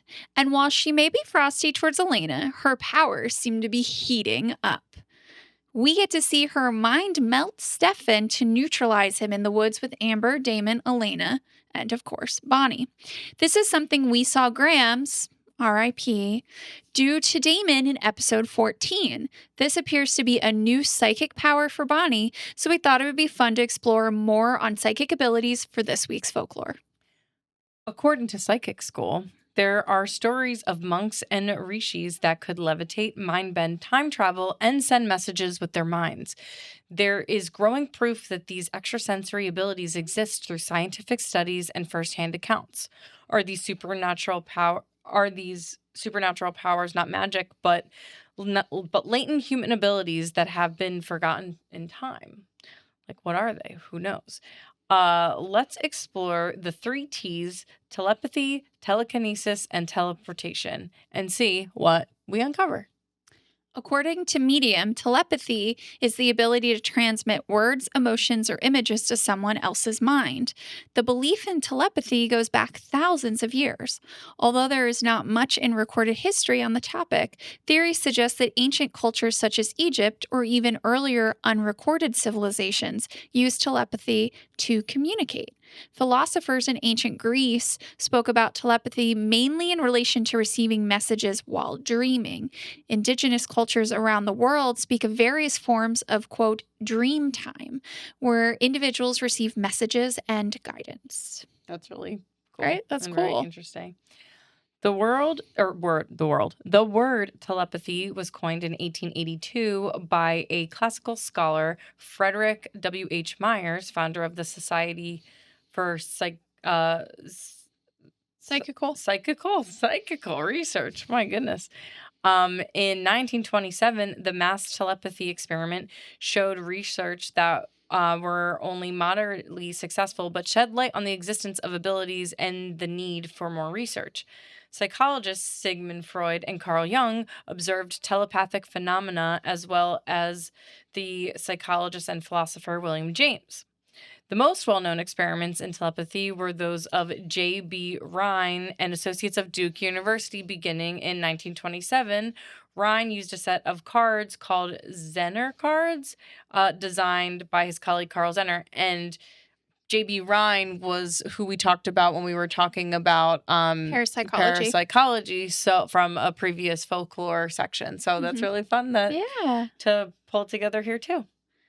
The Japanese have a word for this unspoken form of communication. I'm so sorry for my pronunciation. Ishin-denshin, meaning what the mind thinks the heart transmits, and communicating from one heart to another. According to Psychic School, telepathy often occurs between people with close relationships. Twins are said to be able to sense each other's thoughts and feelings, even at a great distance. But this happens across the animal kingdom. Whales and dolphins are some animals that have been noted to use telepathic communication. Allegedly, some people are even able to communicate telepathically with animals. I feel like I love this because it does kind of just remind me, because have you ever seen those online, like things online where people say it's like, oh, like if you're like with your best friends, you can basically you're like telepathically linked, and I do really think that that's true. I mean, and this is just kind of bringing it to like a modern, like not modern, but like everyday context. Like I do feel like, so our friend Jen, she's a listener and like a longtime friend of mine who I've known since I was like 15, 14 years old. And like and we've just spent a lot of time together over those years, right? And I feel like her and I definitely have a little bit of that, like we can like literally know exactly what the other person's like thinking without like words ever being exchanged. Like I can just look at her across the room, and if something's going on, I can almost like immediately understand like what she's thinking or vice versa.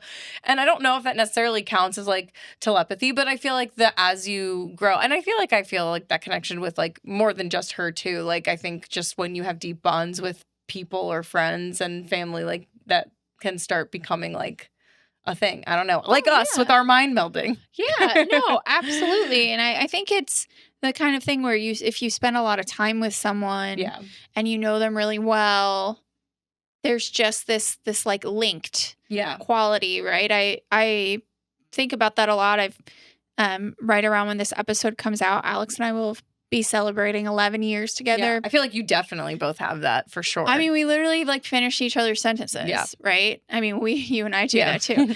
But I just think we've spent so much time together and we live together. And so, we even in yoga yesterday, when we were like told to roll onto our favorite side, the sides that we like, the way we rolled, so we faced each other and we both opened our eyes at the exact same moment, and then closed our eyes and opened them again at the exact same moment. It's like stuff like that Jules, who was our wonderful photographer for our professional shoot, is my yoga teacher, and she said like, have gratitude for yourself, but then think about someone or something you have gratitude for. And we opened our eyes and looked at each other. It's like, so I love my honey. But yeah, there's moments like that where you're like, you're in my head. Yeah. I feel like we've all, especially as witches too, I think that even just with our coven, I think that we have a bit of that going on in times too, just because, and I mean, you and I obviously spent a lot of time together, so I feel like it's already like very strong at this point. But like, it's just interesting how it's like I believe this, right? Like I believe that is real, and like I can only imagine just with with twins or with just even with animals. I mean, and I think even just how we kind of are like in ways telepathically linked with our animals. Absolutely. Because like I know what my cats are saying to me, even though we don't speak the same language. I 100% know. I know you do with your pups. Absolutely. So yeah, cool. And I think in general twins are super fascinating. Yeah. My book that's coming out next year, The Last Sheaf, is literally exploring the connection between twins and what happens when one of them dies. Yeah. And I'm not a twin, but I'm a Gemini. So spiritually a twin. Spiritually a twin, and I think so. I just think twins are super fascinating, and so that. It's in its own way. The book is kind of exploring like that they felt like they were one person. Yeah. Or like two halves of a whole, and what happens when half of you is gone. And what are you willing to do to try to get it back? I love that. That's so cool. So shout out to all of the telepathically linked people far and wide. Can't wait to read your book. All right. So we are going to move on to breaking down some other things. So telekinesis. Telekinesis is the ability to move objects through mind power. Telekinesis is said to harness the universal life force energy or psychic energy, also called chi or kundalini. In telekinesis, one taps into the life force energy, then combines it with physical energy. In 1890, a Russian scientist by the name of Alexander Nikolaevich Aksakov observed this phenomenon. Psychokinesis is another word used for this ability. This term was used interchangeably after several instances of fraudulent claims in the late 19th century that soured public opinion on the research and cut off funding. This paranormal ability includes moving an object from one place to another, spinning, shaking, vibrating, and even breaking. It's possible that through the movement of particles in an object, a person who practices telekinesis may be able to heat and cool objects. It also might include the ability to teleport, affect magnetism, control light particles, as well as shapeshift and even heal those who are ill or injured by repairing damaged tissues. So Intriguing. cool. Recent publications state that there's convincing evidence that telekinesis exists due to the theory of quantum superimposition. Experiments within the last 100 years have proven that individual particles exist in several places at the same time. When you hear all of this, it makes a lot of sense that it's been included in supernatural stories, and we'll talk about some examples of the 3 T's in pop culture in a little bit. Teleportation refers to transporting yourself or your mind to a location miles away from you in a fraction of seconds. It's the ability to move instantaneously from one location to another without physically occupying the same time and space in between. This makes us think of time travel, of course. So let's talk about the science of teleportation. The basic notion of quantum entanglement, or what Albert Einstein called spooky action at a distance, I love that, suggests that things at a distance know a lot more about each other than we realize. So particles in one location can reconstruct themselves at another location with relative ease. For over 20 years, scientists have taken photons, which are particles of light, and atoms like cesium and rubidium, rubidium, and teleported them from one location to another in experimental settings. Scientists are now looking to teleport on a molecular level using water or carbon dioxide.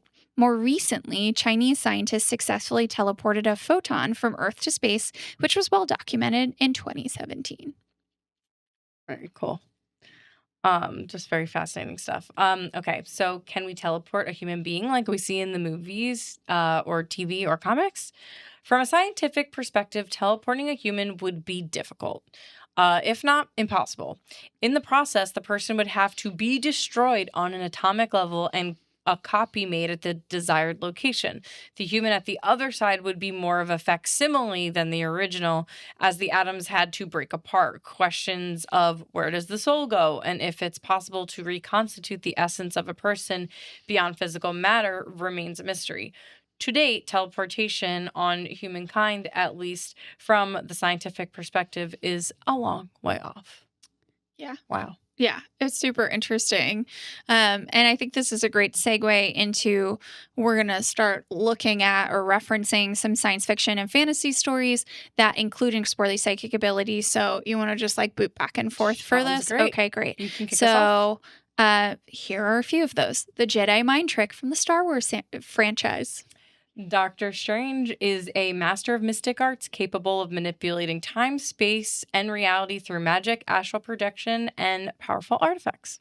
Many mutants from the X-Men comics /series /films possess psychic abilities, most notably Professor Xavier, telepathy and telekinesis, Magneto, magnetism and manipulation. So like the metal manipulation, which is interesting because that was said in like what in the earlier part where we were talking about that it has like a little bit of that. So it was kind of fun to that is cool. Think about. Astral projection and Jean Grey with telekinesis, telepathy, astral projection, and as the Phoenix Force, pyrokinesis, matter manipulation, teleportation. Supergirl has telepathic powers and is able to resist someone else's telepathic influence. In The Matrix, we see a child bend a spoon when Neo visits the Oracle. In Star Trek, we see Spock and Captain Kirk dematerializing in one place and rematerializing in another. And do you want to say why we like mentioning Star Trek? I love mentioning Star Trek because it's connected to our TVD universe because Paul Wesley plays Captain Kirk in Star Trek Strange New Worlds. I have watched exactly 2 episodes of that show because I want to get to Stefan. Yeah, he's not in there yet, right? He's not in there for a long time. For a little but bit. Alex loves the show. Alex is a big really Star good. Trek person.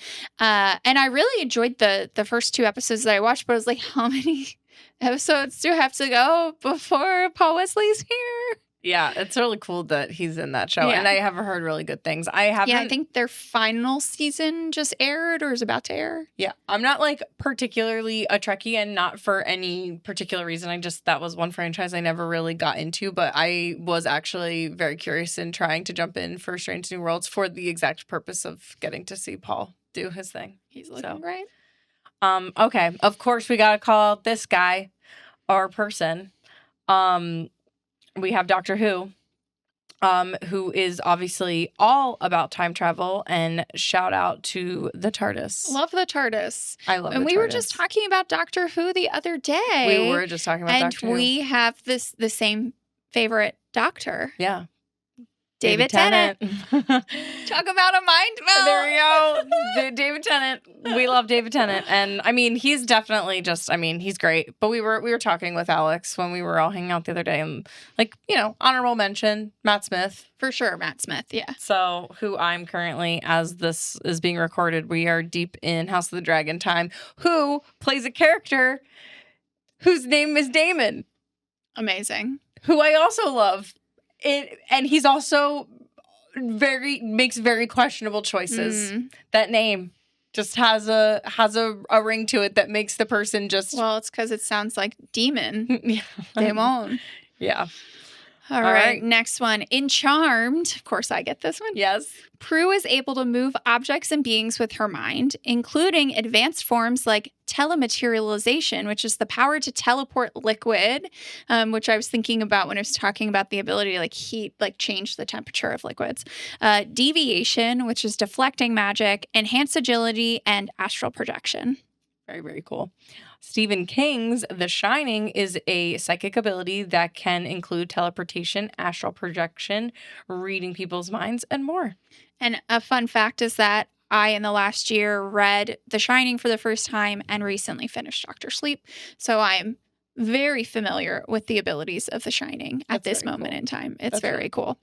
And then last but not least for our examples for today, Sookie Stackhouse has the power of telepathy in True Blood. This is because she is half fairy. Ooh, True Blood. Can't get away from a folklore section without Can never. Bail. Bail. But I think it's interesting that it's our folklore section today is a little bit of folklore and new age, and then it's a little bit of philosophy, and then pseudo-science, and then just straight science, and then pop culture. I love that, and that's kind of how I love my folklore, you know what I mean? And you know what? I have to just say, before we go, I also like our little personal anecdotes about our connections with this, because I think that it's still very real applications, and I would be a terrible wife if I didn't say I also do share that same telepathic with my husband, Dwight. Don't worry, I'm not forgetting you. I love you so much. But also, Dwight edits the podcast, so we need to make sure that he knows how appreciated and seen he is. He's very appreciated, and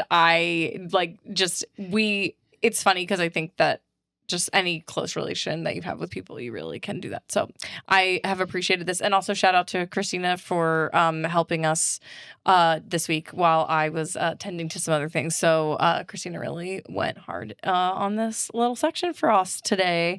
But so with that, let's wrap this little part up and we can move on to our hot takes and final thoughts. So there are, of course, many more superheroes, witches, figures in pop cultures that display psychic abilities.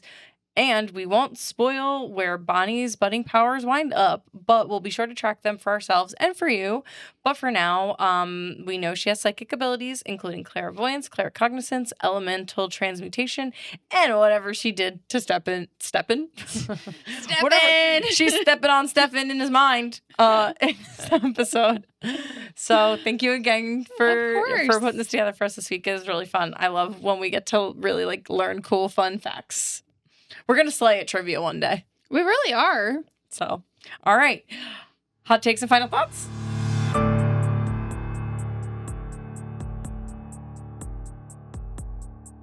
All right. Let's dive into hot takes and final thoughts. Let it rip.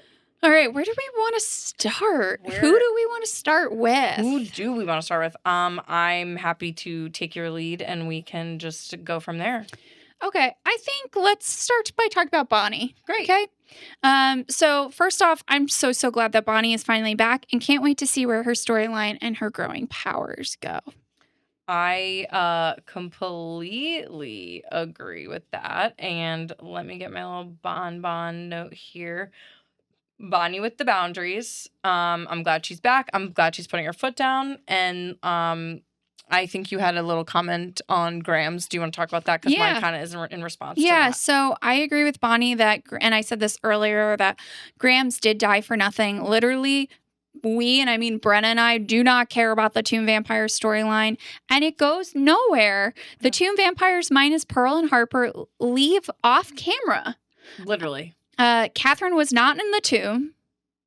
So not only did Grams die, but Stefan was kidnapped, tortured, and had to drink Elena's blood, which has sent him down his current spiral. Seems like this is really Damon's fault and Anna's. Yeah. You know what? Can't argue with you for that. But you know what? Like, yeah, Grams did, like, and we talked about this in the episode when it happened. Like, Grams did essentially die for nothing, like, because the spell got messed up and all of those other things ensued. And there were other ways. And like we said, just leave those bros in the tomb for a little bit. They could have easily been left and they could have found a workaround eventually. We were just really in the moment and not thinking straight. But, like, I really don't blame Bonnie for not wanting to deal with any goings-on with vampires. No, not at all. That's a choice that she has every right to make, just like we were talking about earlier in the episode. And I appreciate her being like, I'm not going to make you choose, Elena, but, like, I'm out, dude. Mm-hmm. Like, I'm done. And I think that her leveling up is, like, very important, very intentional. And now she can defend herself from the nonsense, which I think is, like, there's been a little bit of a power shift. Yeah. IMO, and I'm excited to find out what that keeps looking like. Amazing. I know you also have a comment about the Tomb Vampires, and also you're echoing my sentiments. Sure, yeah. So Tomb Vampires were really a slog on the show, and I think honestly, I think the show kind of recognized it, like in a way, because they were kind of like churning out those episodes basically, like as they were like recording them, I think, but I'm glad we moved away from it. It moved some plot lines forward, but for it to mostly be resolved after the like let the right one in is tough, just because it is so just like anticlimactic, I guess, in a way. All right, on to our next little cluster of thoughts. Trying to see.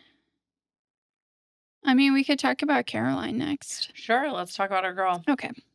So Caroline is Miss Mystic Falls. Yay! She deserves this, and it's so cute to see how happy she is. However, I hate that Matt and her mom missed her big moment. So Matt's just not in the episode, right? Like, he can't get away from work the whole time, and her mom is in the bathroom with Uncle John asking for Damon Salvatore when she's getting crowned. So even when she gets a win, it feels like she can't get it fully. Yeah. And that's what frustrates me. It feels kind of dumb, in my opinion, that Matt isn't in this episode and it's just at work for a huge celebration in town. Yeah. Maybe there was a scheduling conflict with the actor, but it still bums me out that after all of his bullshit, he's not there for her and her mom too, because she has a lot of bullshit when it comes to Caroline as well. I agree. Ever unaware, though, too, like, Caroline gets dragged down by Elena and all of the vampire stuff, right? Like, Elena, Damon, Stefan is what's keeping her mom as the sheriff away from her big moment where she's getting crowned. That's true. And then we can point to countless other examples of where she's unknowingly been pulled into or pulled down by all the vampire stuff. 1,000%. And she still, at this point, doesn't really know what's going on because she's been compelled to not remember. Right. And anyone but Caroline winning Miss Mystic would have been and this is what I wrote in the thing, a mistake, and it's MYSTAKE. Perfect. I had to.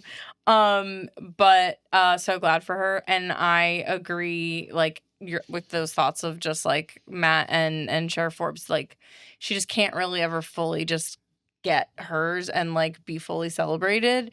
And like I know that they keep trying to make us not hate her, but like find her as like annoying, but like the annoying friend that's like kind of mean girl coded. But like she just doesn't read that way to me. Like, No.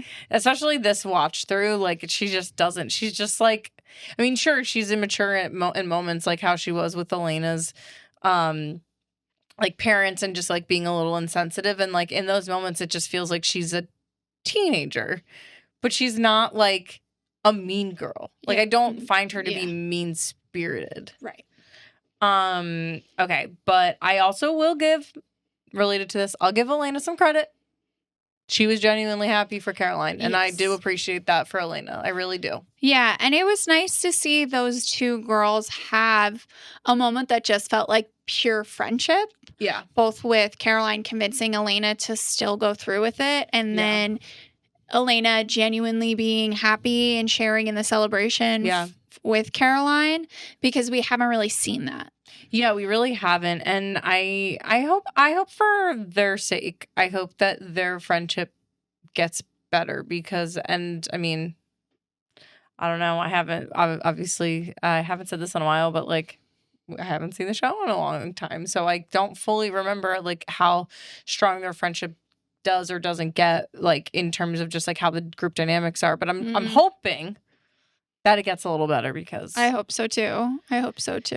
But yeah. All right, where are we going next? Do we want to do I have some like kind of do you have any Jeremy and Anna? I do have Jeremy stuff. Do we want to hit them? Okay. Okay, so I'm not sure I care about Jeremy and Anna's budding relationship, and Anna better watch her back. And then sort of related, just tangentially, is that Uncle John's gonna fuck some shit up, specifically directed at Pearl, and I'm kind of okay with it. That's my hot take. Fair. So my Jeremy comment is connected to Anna and Elena. Okay. So I get Jeremy still being upset with Elena for lying to him, for having his memory erased, all this stuff.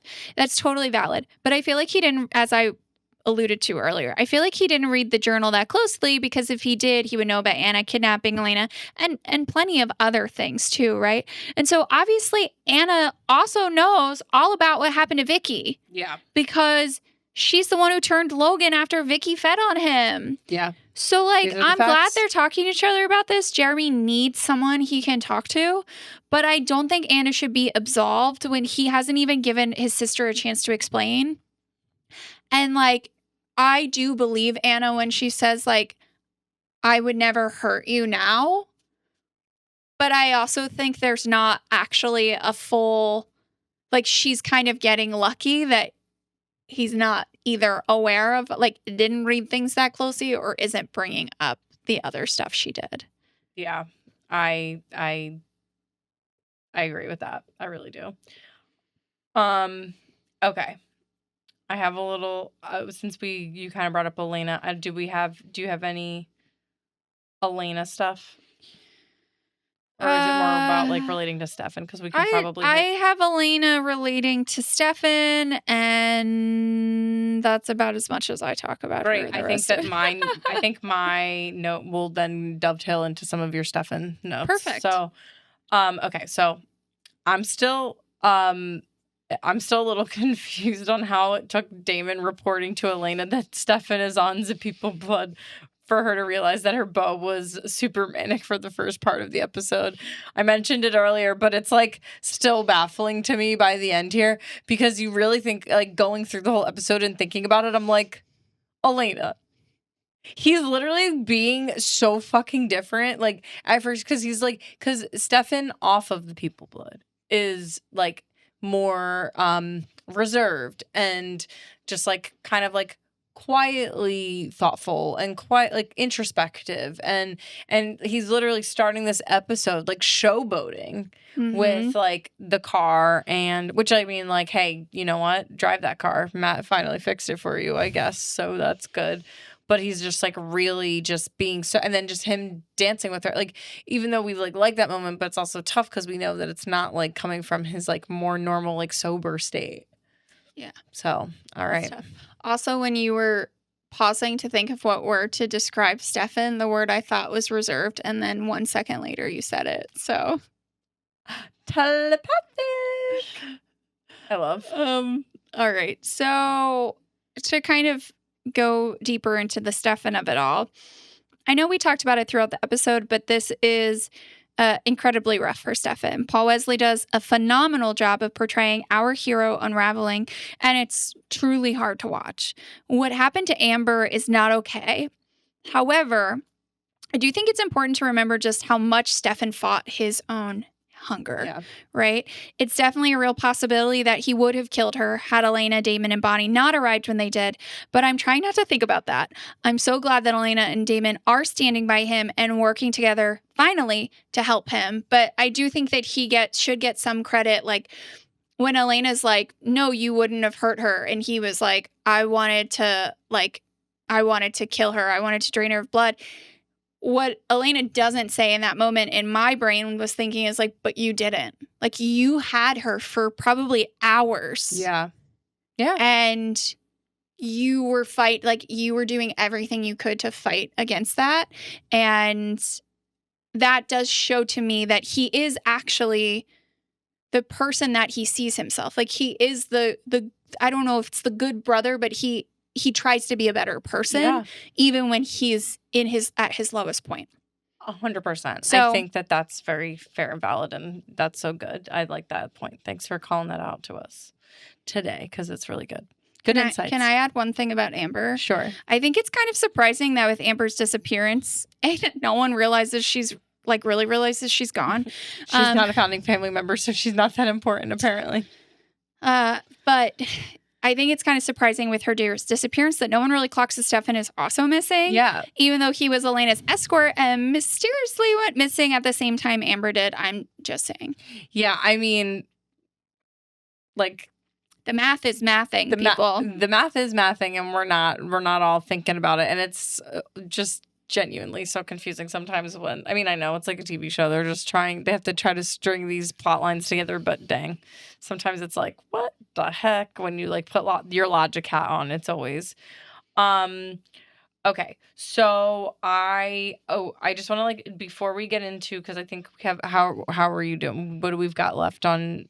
Is it just some of I just have like one more small thing. So go into all of your bigger things. So, I have just a little thing about, like, I didn't call this out like earlier, but I wanted to just bring attention to the fact that I really like that Jenna and Alaric are kind of like a unit at this point. Like, they don't have a lot to do in this episode, but, like, in the moment where like Rick sees Elena coming inside and he asks what happened, he's like genuinely concerned for her. Mm-hmm.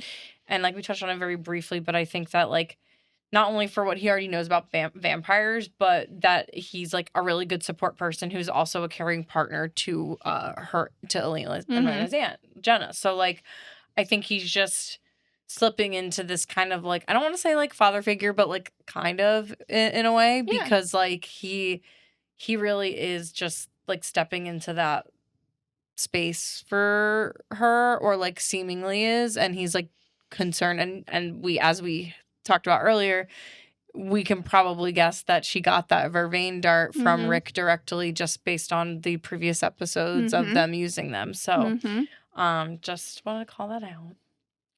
And then okay, so yours has like a rant, you have like a general end note, right? Okay, cool. So then I'll do this, like, my lukewarm take meaning that it's not hot at all, because I think a lot of people feel this way. So I loved every minute of Damon and Elena dancing. I understand the criticism with him like escorting a minor, but he stepped in for his brother. And even at the end of the episode, just sitting there to be with Elena when she chooses to sit and wait for Stefan to dry out. In my opinion, Damon's character is the king of subtle kindness, and kind of like way back when he was genuinely listening to Vicky, like when Vicky was like talking about her issues, and albeit in his warped mind thought that the good thing to do would be to turn her in thinking that in a weird way that he was making things better for her. Obviously, that did not work out that way.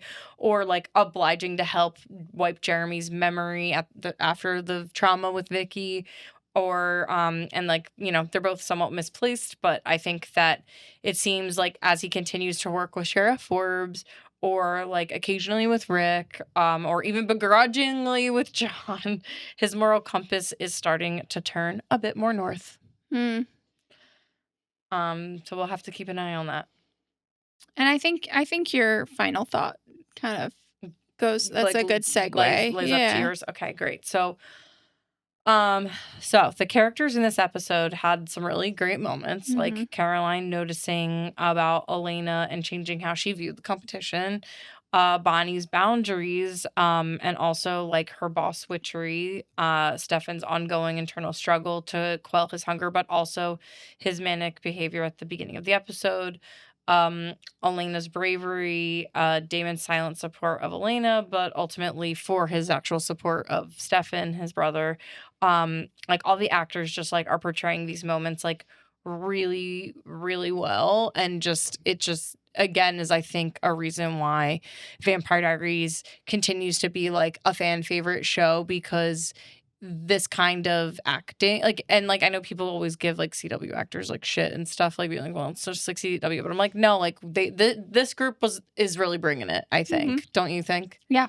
So absolutely. Lay it on us. What's your last thought? What's our yeah, final I mean, thought? I agree with all of that. I think that the acting was just really not like knockout, like stand out this episode, in some better writing that we've seen for the past couple episodes. And my last thought is just really that this Gilbert invention, like whatever it might be, I just can't wait to see what it does to vampires. That's a good spot to leave off for this. So yeah, we'll see what it does. All right. Favorite line? Nope, just my boring fill-in escort. Miss Caroline Forbes, Miss Mystic Falls. Oh, hell yeah. And mine is let's be serious for a second. I just feel like that's something I would use for my everyday life, but just Damon always, his quips. Love it. All right, fuck, marry, kill. All right. Do you have any idea? I'm still working through. Okay, I can do it. All right. We're fucking Rick, guys. I thought about fucking Rick, yeah. He is looking good. He's kind of giving daddy. Just saying. I will be marrying Damon. I don't know. I may or may not have married Damon. I don't think I've ever actually married Damon. I feel like Damon's been a tough one to like be in the rotation on unless you're killing him, because he's like just a little bit of a jerk. But I think I'm marrying Damon in this moment because the dancing with Elena just really got me, and it was very cute. Kill. I'm trying to think. I feel like it's a hard episode for who to kill. No one's been like a true asshole. I mean, like because it's like I wouldn't want to do Stefan because it's not like his, like he's just struggling. So that doesn't feel good. You know what? Amber, why not? Sorry, girl. Why are you killing Amber? Just cuz? I don't know why. Because you don't know her. Because I don't know. Because I don't know her. I mean, I feel like Carol Lockwood. I could always kill Carol because she's always worth a kill. But like the Mr. and Mrs. Lockwood, like the mayor and Mrs. Lockwood are always worth killing. I like John's too interesting to kill. I mean, so the other options are really like Anna and Pearl. There's no one really doing. No one's really being like, and I'm not killing Bonnie because she's being frosty for a reason. So it just feels like Amber's just kind of there. I rescind it. I'm killing. Who am I killing? Oh, no, that's rude too because it's like killing her date, the guy that's just sitting at the bar. The random guy. All right, I'm doing it. I'm amazing. The guy that's standing at the bottom of the stairs. I don't know you, but sorry, you're dead now. I can't. Amazing. All right. Amazing. What about you? All right, so I'm gonna fuck Elena. Oh, okay. That's a good one. Just because of her in that blue dress. Hell yeah. She looks so good. Hell yeah. I can't. She does. So then I think I'm going to marry. It's tough. I'm between Stefan and Bonnie. Like, I want to marry Bonnie because she's back and she's Bonnie. But I think I'm going to marry Stefan because I would sit outside his cell like Elena and I would soothe him even if he could potentially kill me because I love him that much. That's fair. And Who are you then killing? kill, I think I'm going to kill the sheriff because you know what? Yeah, no, You that makes sense. missed your daughter's being crowned Miss Mystic Falls, and also like you're not very good at your job. Like you didn't make the connection that vampires were still around and a problem until Uncle John said something. You and your deputies didn't realize that blood was going missing until Uncle John said something. It seems like Uncle John is who showed you the smashed mirror, and her commentary was just like, there's blood in the sink. Well, yeah, someone smashed it with their fist.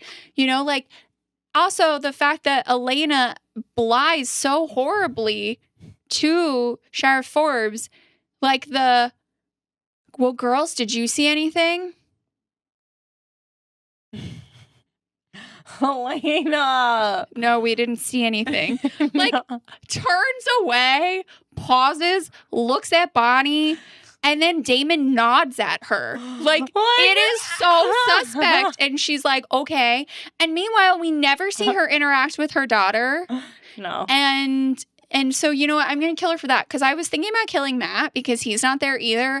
But I understand that, like, he has to pay bills because no one else is. Yeah. And while I do think it's kind of suspicious that he couldn't get off of work and we know he's full of bullshit, I'm going to give him a pass because he's just a kid trying to, like, keep his life together. So we'll give him a pass, but sorry, night-night, Sheriff Forbes. It's a tough one this week on the fuck, marry, kill front. I know. I just feel like I want to fucking marry a lot of these characters. Marry, no kill this like week. Rick I was thinking about. Uncle John I was thinking about. I mean, I'm telling you, there's just like, there's a lot of... Damon. When Elena comes down the stairs, okay, yeah, I'm thinking about it. Yeah. Caroline. There's a lot of fuckable people. I mean, there's always a lot of fuckable people.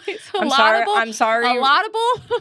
A lottable. There's always a lottable fuckable people at Mystic Falls. And I feel bad that I killed the random guy, but and I'm sorry. But I think that's a wrap for today. It is. It is. My God. Okay. As a reminder, you can follow us online, and it is quite fun over there.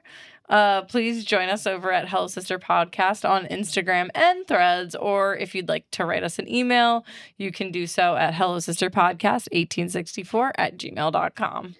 I want to thank you, Brenna, for always being honest with me about your blood consumption. Of course, no problems. And as always, a huge thank you to Alex and Dwight, our husbands, for all of their hard work and support.